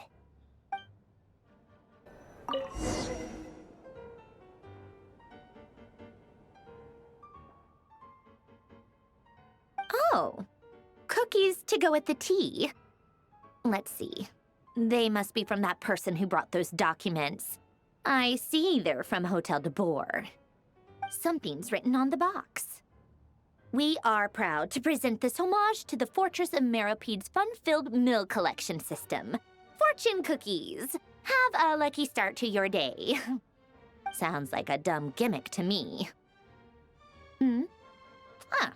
Be early to bed and early to rise. Get plenty of sun and drink plenty of water. Then things will surely go well for you. What? Are you kidding me?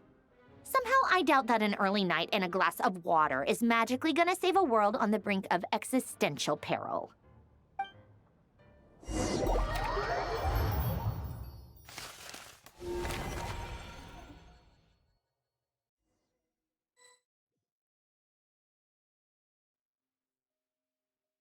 Lady Arlecchino, word has reached us that Lady Marionette's troops are all in position. They are ready to act as soon as the order is given. Excellent. The only thing is, they are fewer in number than we expected. It looks like many of them must have lost their lives at the hand of the monsters released by the Doctor. Can't be helped. Allow them to join our ranks, and keep in contact. As you wish. It's been a while, Arlecchino. You look well. Did Dottore really have to build his lab right on the sole path between Snezhnaya and Nodkrai?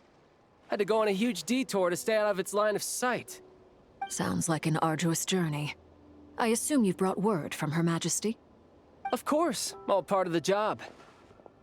Firstly, the Tsaritsa has authorized Fatui Internal Affairs to review Dottore's case. They will reach a formal verdict on whether he has turned traitor and whether he poses a threat to Snezhnaya. While they're working on that, I've been ordered to come and receive the refugees from Nodkrai. They are nearby. My team will escort you to them shortly. Great. Aside from that, Her Majesty has a message for you and Sandrone personally. Huh? Where is Sandrone? She stayed behind to work since I was making the trip anyway. It seemed sensible to have one person on standby at base while the other came out to meet you. All right, guess that's just how she rolls. In that case, tell her that the Tsaritsa's decree this time is pretty awesome sounding. I think she'll like this one. Still, I wonder what... Wait, what's that? Did one of our troops turn into a monster? Take him out.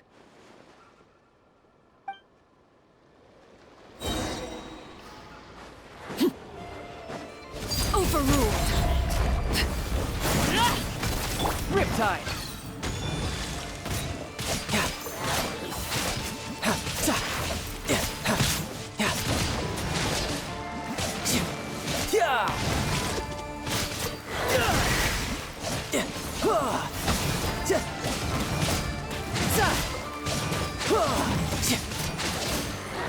No time to...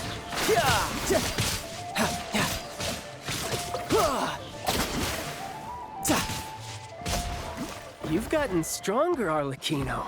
Nice. Stop that right now. I appreciate the praise, but I'm not fighting you today. I knew it. You can run, but you can't hide.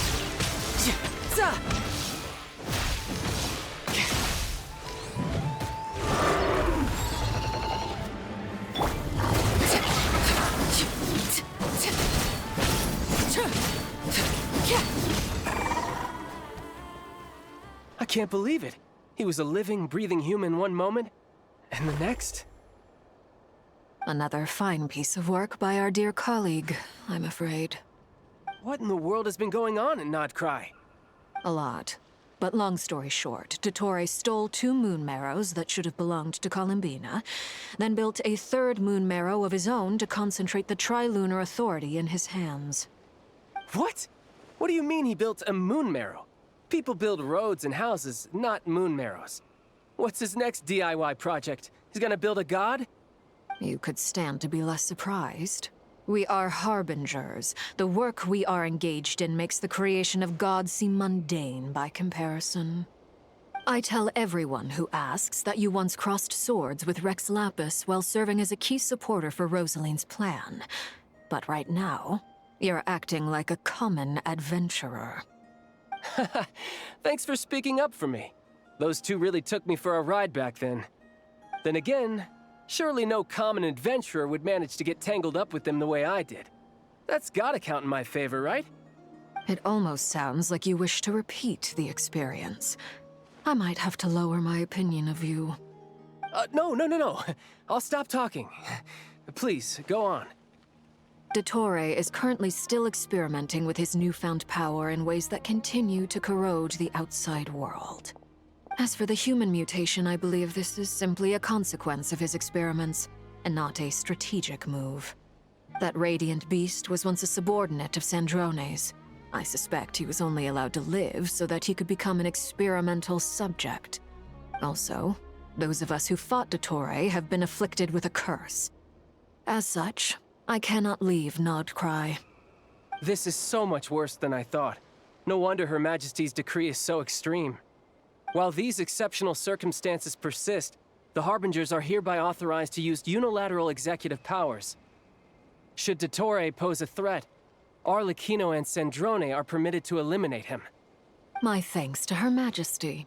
I will pass these good tidings on to Sandrone. Her Majesty has also declared that she will refrain from launching an attack on the now evacuated Nodcry due to the presence of unretrieved research material. A wise decision. By the way, how's my old partner doing? I'm assuming they're with you? Partner? You mean the Traveler? I'm afraid I have bad news. She was captured after our failed assault on Dottore's lab. Her whereabouts are currently unknown. What? Why? Since when does Dottore have a bone to pick with her? That is indeed the question. I'm not sure he does. He must have some other goal in mind. This won't do. I have to rescue her. You can't. We have no idea where the Traveler is. What am I supposed to do then? Stand here twiddling my thumbs? Sandrone is working on it. The best thing you can do right now is complete your mission. Fine. I guess I'll leave this to you then. One last thing. Tell the Rooster to get the message out to the gods and citizens of every nation in Teyvat. Beware. An uncontrollable pollution is spreading forth from Nodcry. The source of that pollution is a madman drunk on the success of his experiments. The Fatui and our allies will endeavor to contain the threat. However, If Nodcry falls, things are likely to escalate. Considering Dottore is one of our own, all Fatui stationed in Nodcry consider it our duty to stay and fight him to the bitter end. Whatever the cost. Hey, don't be too pessimistic. If it comes to it, I'm sure Her Majesty won't stand by and do nothing. I hope you're right.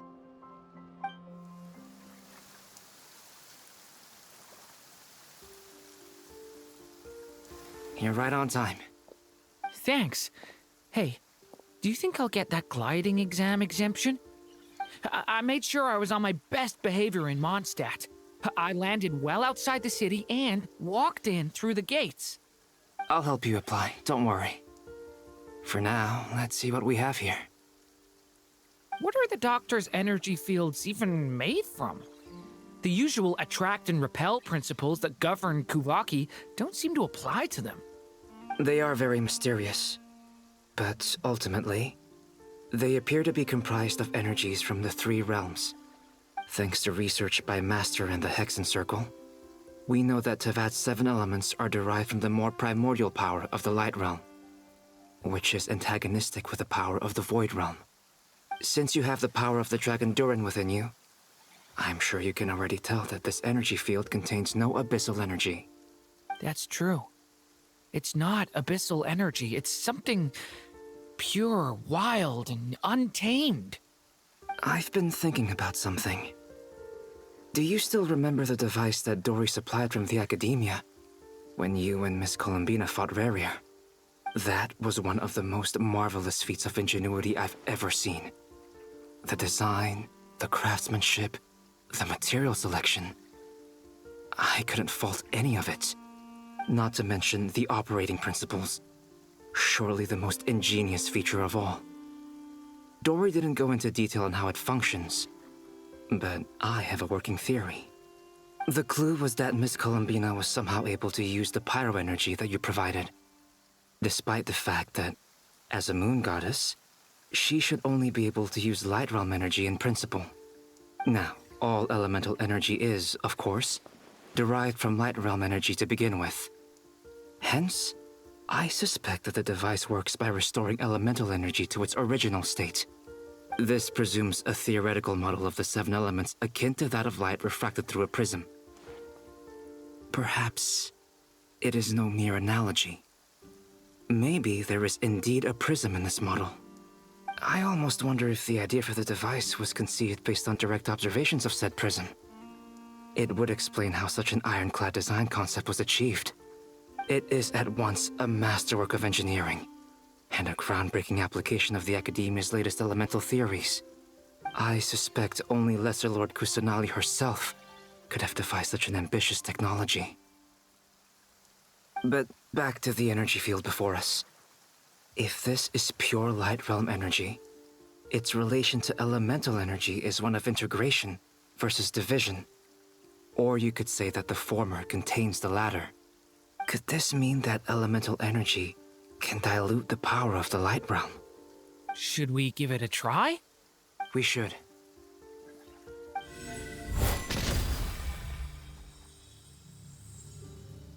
Ha! It works!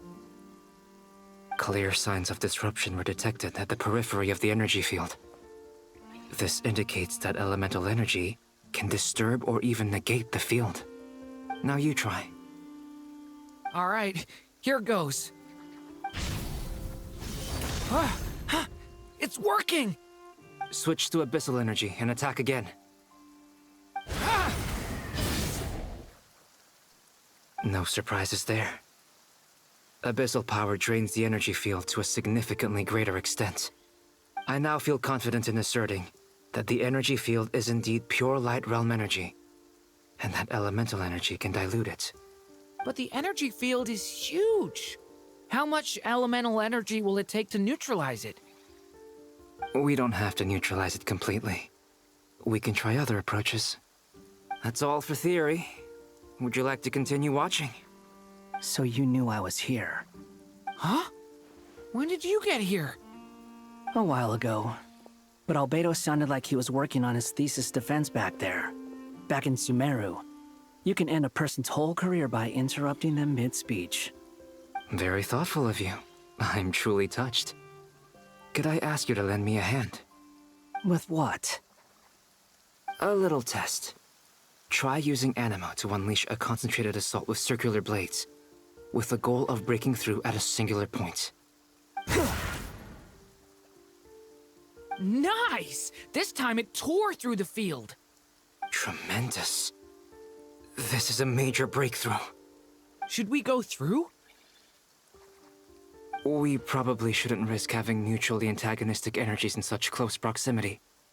Durin, you stay here and watch the entrance. Hat Guy and I will go in to investigate. Sounds sensible to me. Keep your eyes peeled, Durin. Don't worry, I got this. You two be careful in there. Just give me the signal if you need help and I'll dive right in. What do you mean, signal?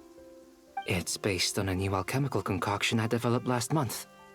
When 2 bottles of it are smashed on the ground together, they emit a blinding burst of light. If it comes to that, remember to shield your eyes with your hat. Glad I asked. Thanks for the heads up.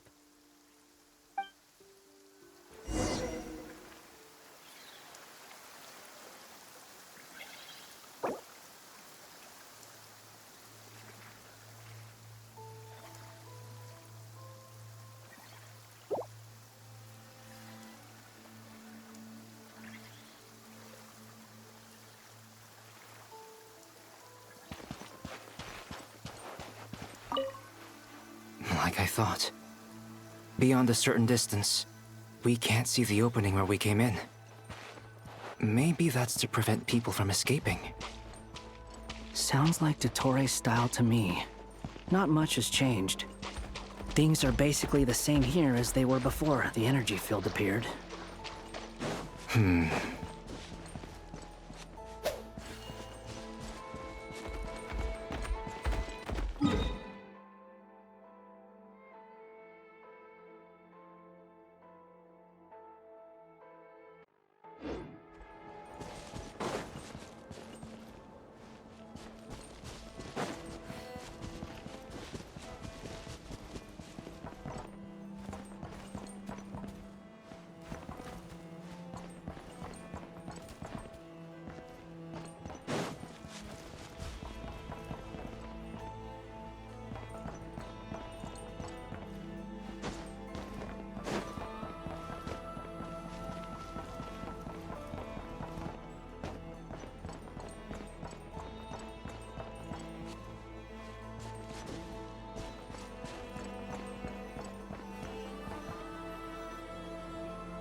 They have no heartbeats and they're not breathing. We can only assume they're dead. But there are no visible wounds. Also, there's an animal squatting next to each body. It's watching us. That's not an animal's gaze. What are you trying to tell us? Doesn't seem eager to talk. I guess maybe it's just an animal after all. Let's keep looking around.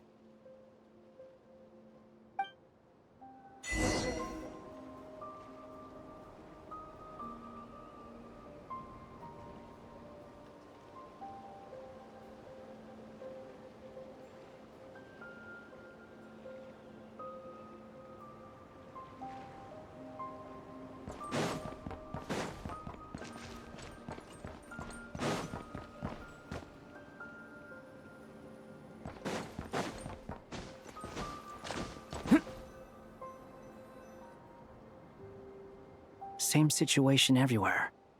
Not a living soul in sight. Just countless bodies with animals standing watch over them. Well, I think we can safely rule out the possibility that they're all pets. Is skirting around the topic your way of showing consideration for other people's feelings? Just being cautious. I don't doubt that you can handle the truth.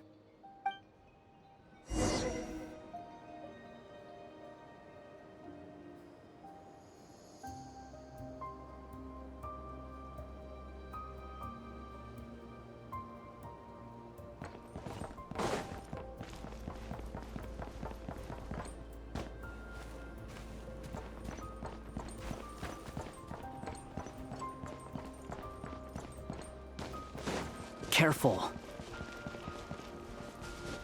Please, help us. Please. Over there. I hear a voice.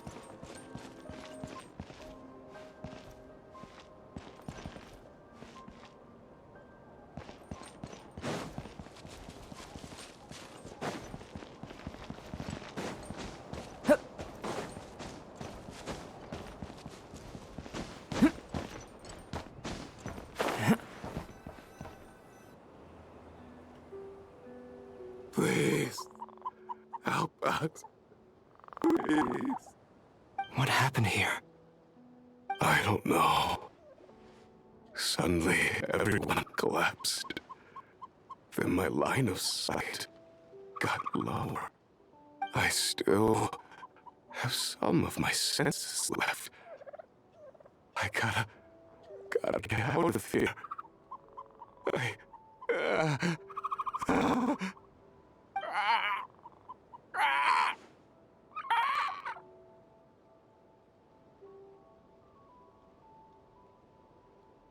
It looks like there's a huge experiment going on inside this energy field.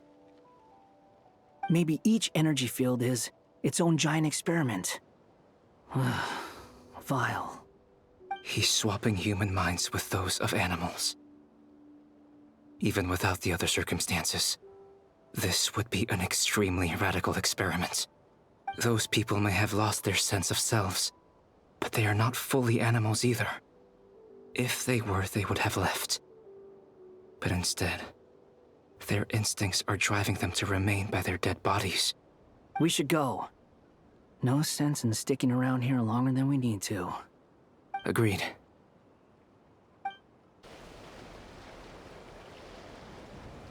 Ah, you're back! Everything okay? We saw some things that take a strong stomach. Otherwise, we're fine. We should share our findings with the others.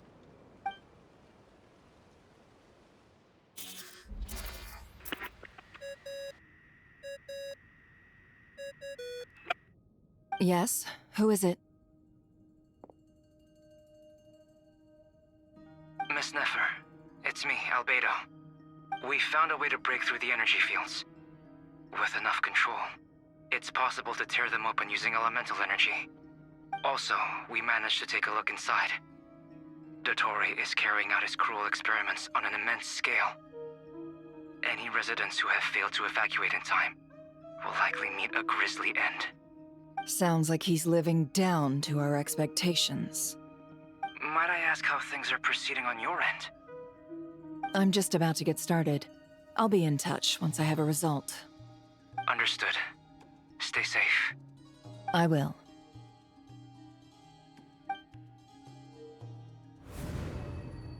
Well, Nefer, I'll link up with you once my tasks are complete. What makes you think I'd need you to do that? I'll need it. And considering the way you approach certain matters, I think you'll be better off with me present.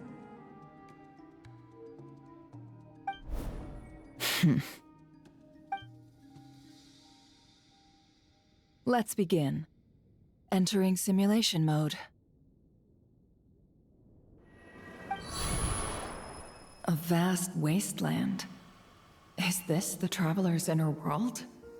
I was expecting something more vibrant, to be honest. Wait, someone's there. What are you looking at? In that case, I'll look at it with you. I want to know all about everything you've seen and experienced. Is there somewhere I should return to? Or should I stay here and be the hero everyone says I am? I don't dislike my current life. Roaming the land, fighting battles, accomplishing missions, earning a living, looking after Paimon. It's not so bad. I guess the only thing that's missing is that you're not here with me. This is the conscious layer, which contains a person's true feelings. It is filled with both longing and kindness. I suppose anyone who lives long enough ends up wishing for someone who can't be there. Maybe it's the only way we can feel truly alive. time to delve a little deeper.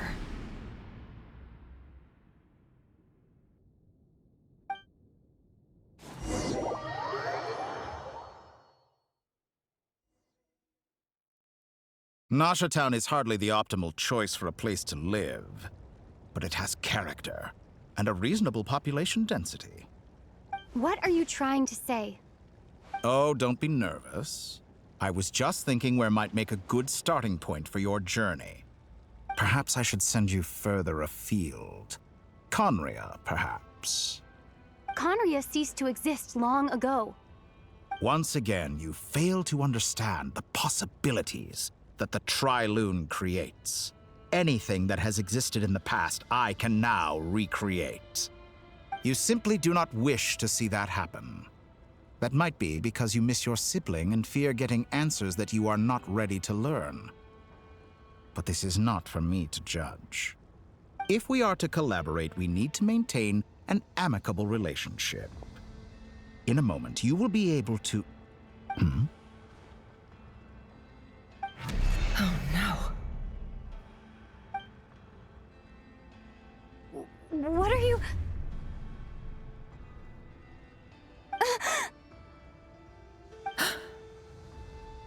What are you gonna do? Don't move. Something unwanted has crept into... Oh? Gone as quickly as it came.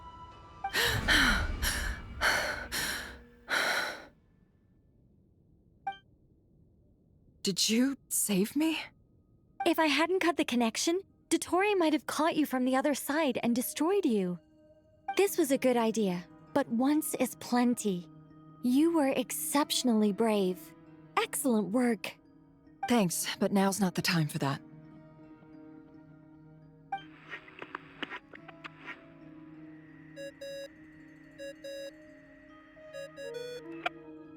Albedo speaking. I think I know where she is. What is this endless darkness?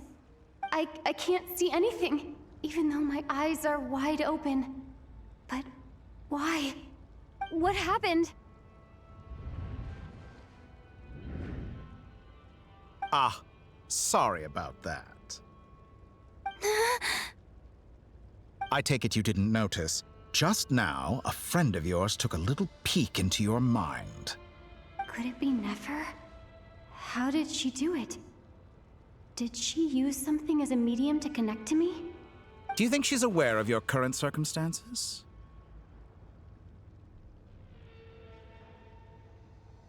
Oh dear. Have I stunned you into silence?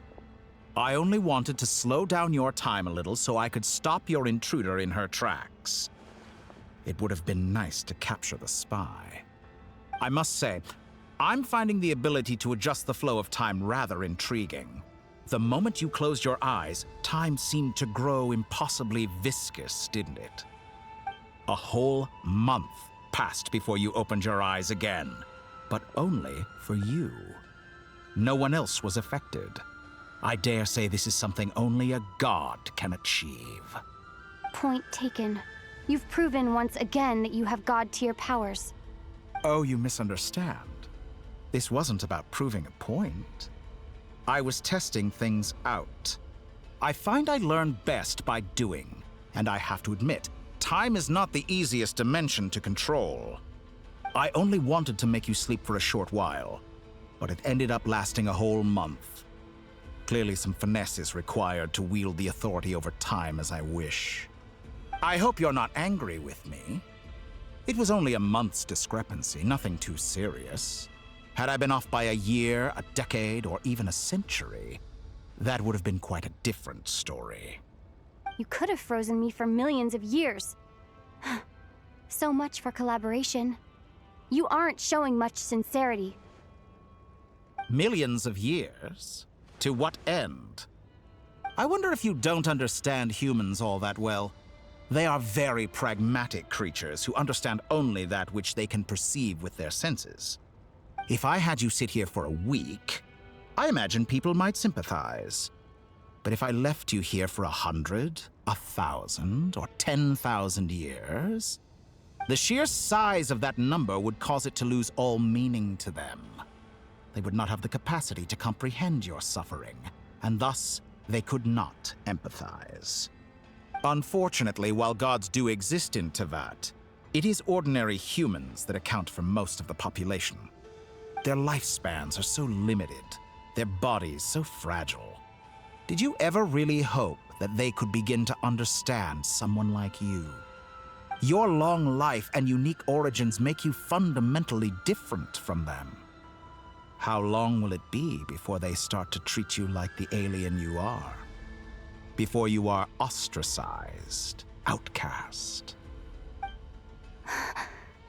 Alien. Even I feel bad for you sometimes. This world has made you into a slave.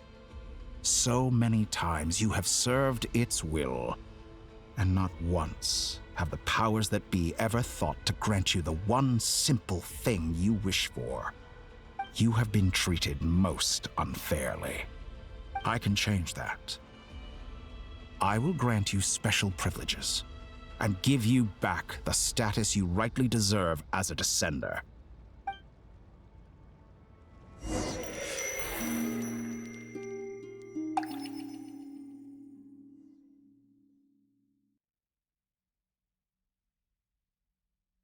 I've entered the past 3 times at this point, but I still have so many questions.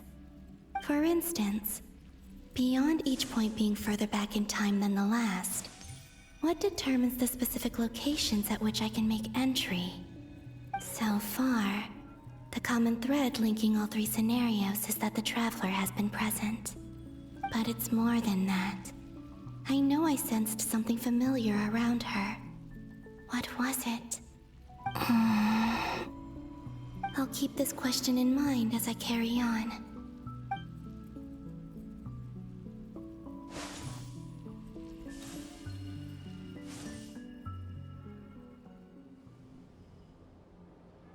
Humans, you never change. Always trying to use powers you neither comprehend nor control. This looks like Star Sand Shoal. Was this before Rerir regained his physical form?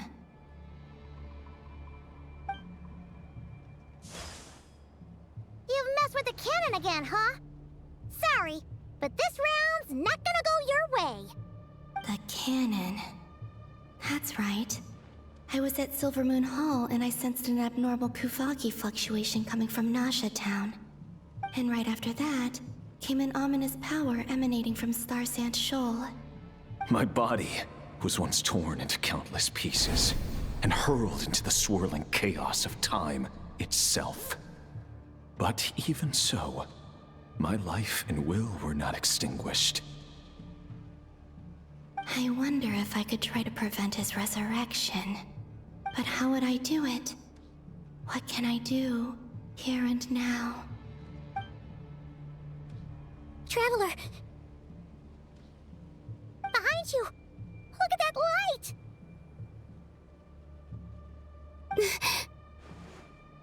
No, I won't make it in time. She's using the Kuvaki shield like I taught her. Is she gonna use it to block the cannon's beam? She's strong. I'm sure she can manage. But the force released when the beam impacts the shield might lead to collateral damage. EC Island. The Frost Moon Scions will be exposed to lethal levels of Kuvaki. A question, if I may. Kind Miss Columbina. When the cannon's Kuvaki beam was deflected earlier, I saw several bolts of energy streak toward Hisi Island, only to be blocked. Did you also have a hand in that? Maybe that really was me after all. Well, future me.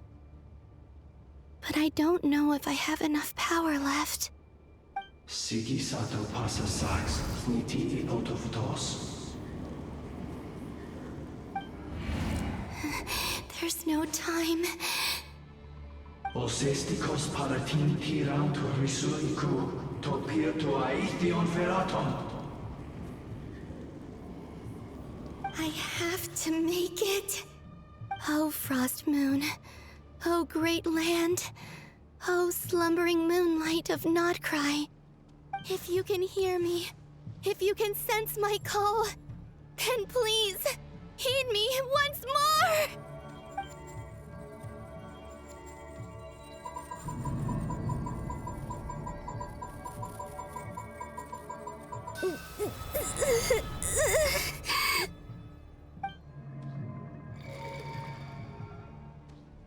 Did it work?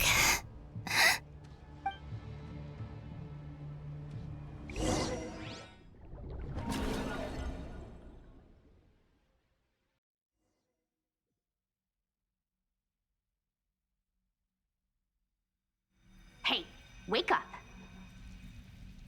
Hey, did you hear me? Columbina, I said wake up now! Oh, good morning, Sandrone. It's 3 in the afternoon, actually. And could you kindly not use my quarters as your personal nap room next time? But I feel so safe here. And your coffee, right?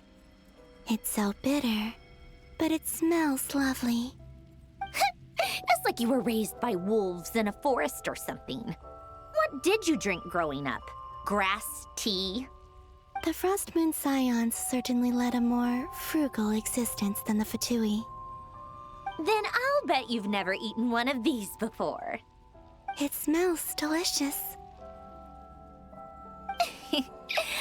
That's because it's a Fontanian recipe. I had a little free time today, so I made a batch. Rosaline will be here shortly, but if you really can't wait, I guess you can go ahead and... Hey, at least let me finish before you start eating! Did the Frost Moon Scions not teach you basic table manners? Or did the rules not apply to you because you're the high and mighty moon goddess? These are so tasty. Of course they are. I made them. I was worried they might contain traces of machine oil. What?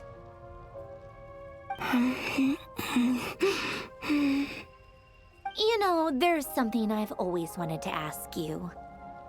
Why did you leave your old home and join the Fatui? I mean, I'm sure their food was awful. But there's gotta be more to it than that. Well, life there didn't go quite how I imagined. What were you expecting? You're a god. Your followers are gonna make some demands of you, right? Surely you can just answer a few prayers here and there in return for the free food and drink. How bad can it be? Well, would you help other people just for free food and drink? The doctor told me that you were created by a great mechanic, Lord something Fisher. The Lord Artificer. Ugh, some people can't keep their mouths shut. Oh, Lord Artificer. And didn't he have something to do with the, narcissist? Narcissenkreuz Ordo. Yes, that was it. Narcissenkreuz Ordo. So, would you try to fulfill their wishes? You must be joking. I wouldn't go even if they paid me. I don't even know them. Exactly. Well, I felt the same way. I did not know the people who made demands of me. Huh. What do you know? We're on the same page for once. In his later years, Alan did ask me if there was anything I wanted to do. If I had any wishes of my own. Well, I don't. And I'm not in any mood to fulfill someone else's either. Who's Alain? He was the... You know what? Never mind. You're not gonna remember. Anyway, the point I'm trying to make is, neither of us is the self-sacrificing type. Let me ask you this. What sort of place would you like to live in, if you could choose? A place where people don't ask me for things I cannot give them. Where they don't worship me, or fear me, but just want to chat with me like a normal person. I'd also like the freedom to come and go as I please. And ideally, it would be somewhere with the smell of coffee and snacks. Not to burst your bubble, but no such place exists in the world. Now, take your snacks and scram.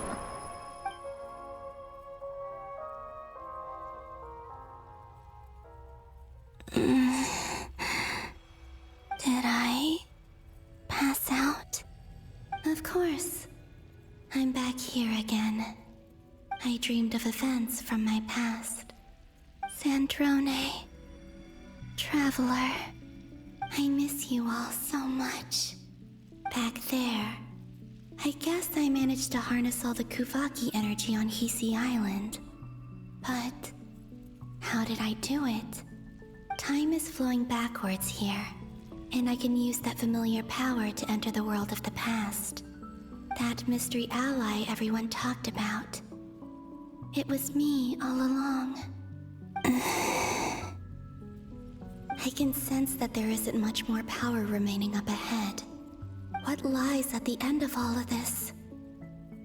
Will time keep flowing into the past? And will I ever find my way back?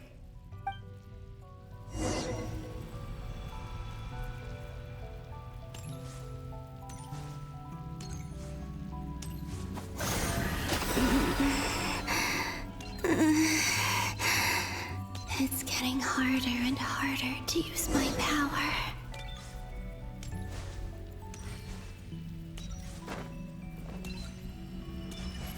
I'm no match for the Abyss in this state. I need to avoid the contaminated fragments.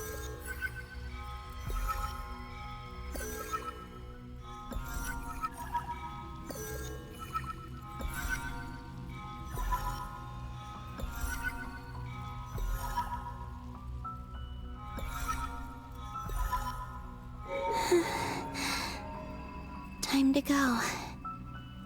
I wonder where I'll find myself this time.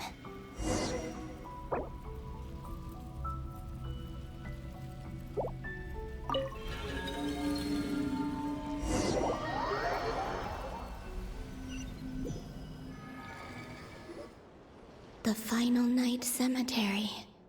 This is where Flint's is based. Or not! How are we supposed to read through this many files? Difficult, yes, but it is also our most efficient option. Seems like they're searching for information. Oh, I remember. Flint's and Varga talked about some files on the Wild Hunt. Was this my doing too? To expose the true intentions of this Rerir, we need to dive into Notcry's history. Are my actions changing the past? Or are they simply completing a process? Is all of this inevitable? Or am I the one making these decisions? If I choose not to help them now, will it change how things turn out? Hope we don't land on our heads then. They're my friends. I can't not help them.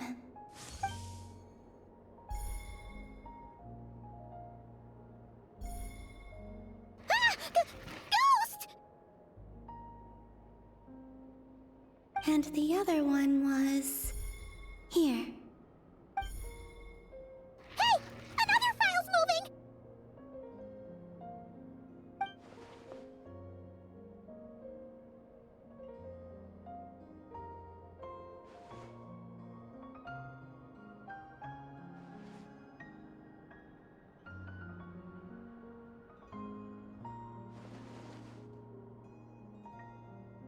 That should do it.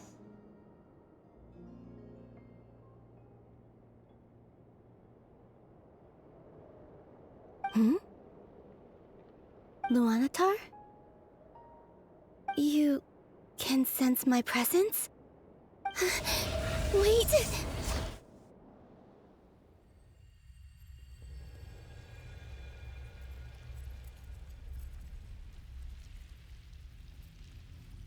Luanotar. So she's that familiar presence I've been sensing all along. She's always been by the Traveler's side. That explains why the Traveler has been there each time I've entered the past. But why Luanatar? Is it because she has a connection to me as the Moon Goddess's familiar? If so, why not any other Kuhenki? That's...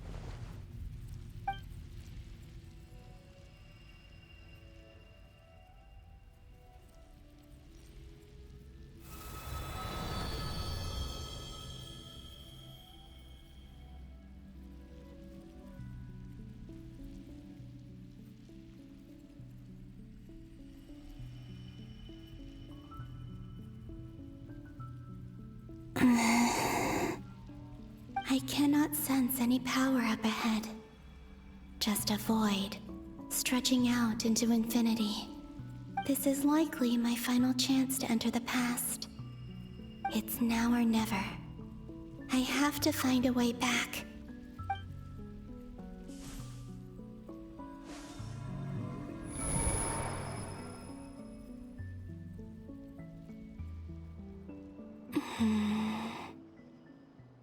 Easy Island?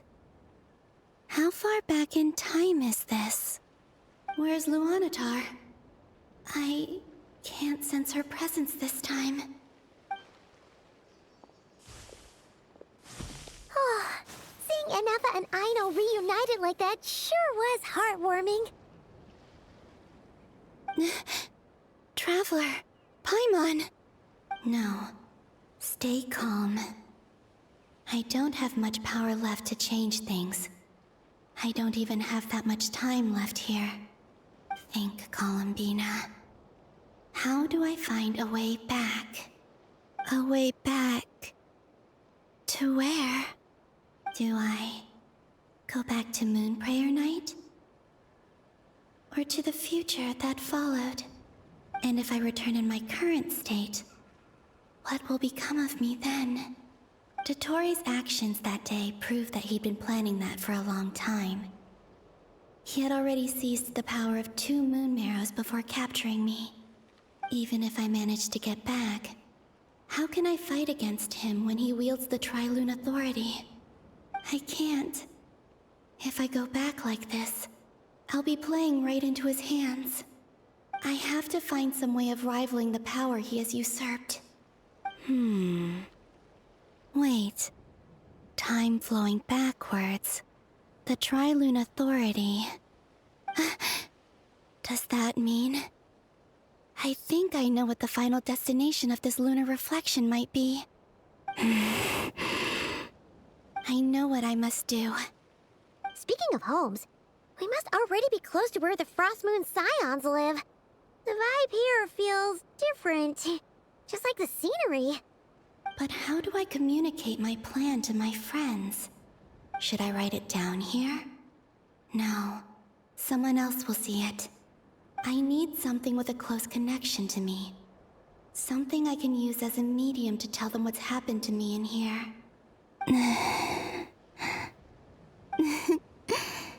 Now it makes sense.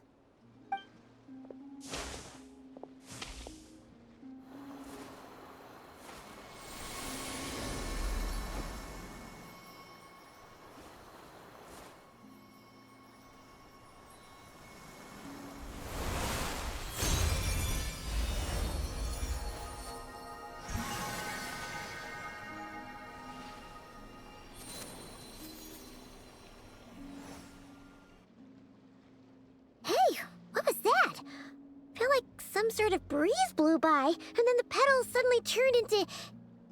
Huh?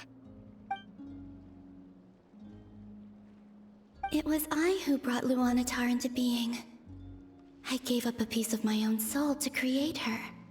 That's why I could sense a familiar power from the moment I entered this space. It also explains why she's been present in every past location that I've entered. Because we have a deep connection. what's your name? And the reason why there are no more gates to the past after this point is that Luanatar hadn't been born then. No wonder I sensed the trace of a blessing when we first met. But I still didn't recognize the soul hidden within you. Back then, I was just a little lost dove. I had yet to become Columbina Hyposelenia. Go on now. We've got stuff to do. Best you find someone else to hang out with. Hey, you scared it off. I'll be counting on you. Remember to stay by the traveler's side, guide her, and help her in my stead. Oh, and bring her to the garden where the moon prayer blossoms grow. There's a little lost dove there who will need her help.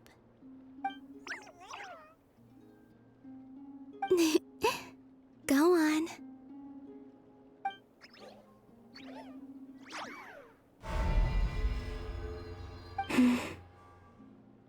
You too. Go and live your story. As for mine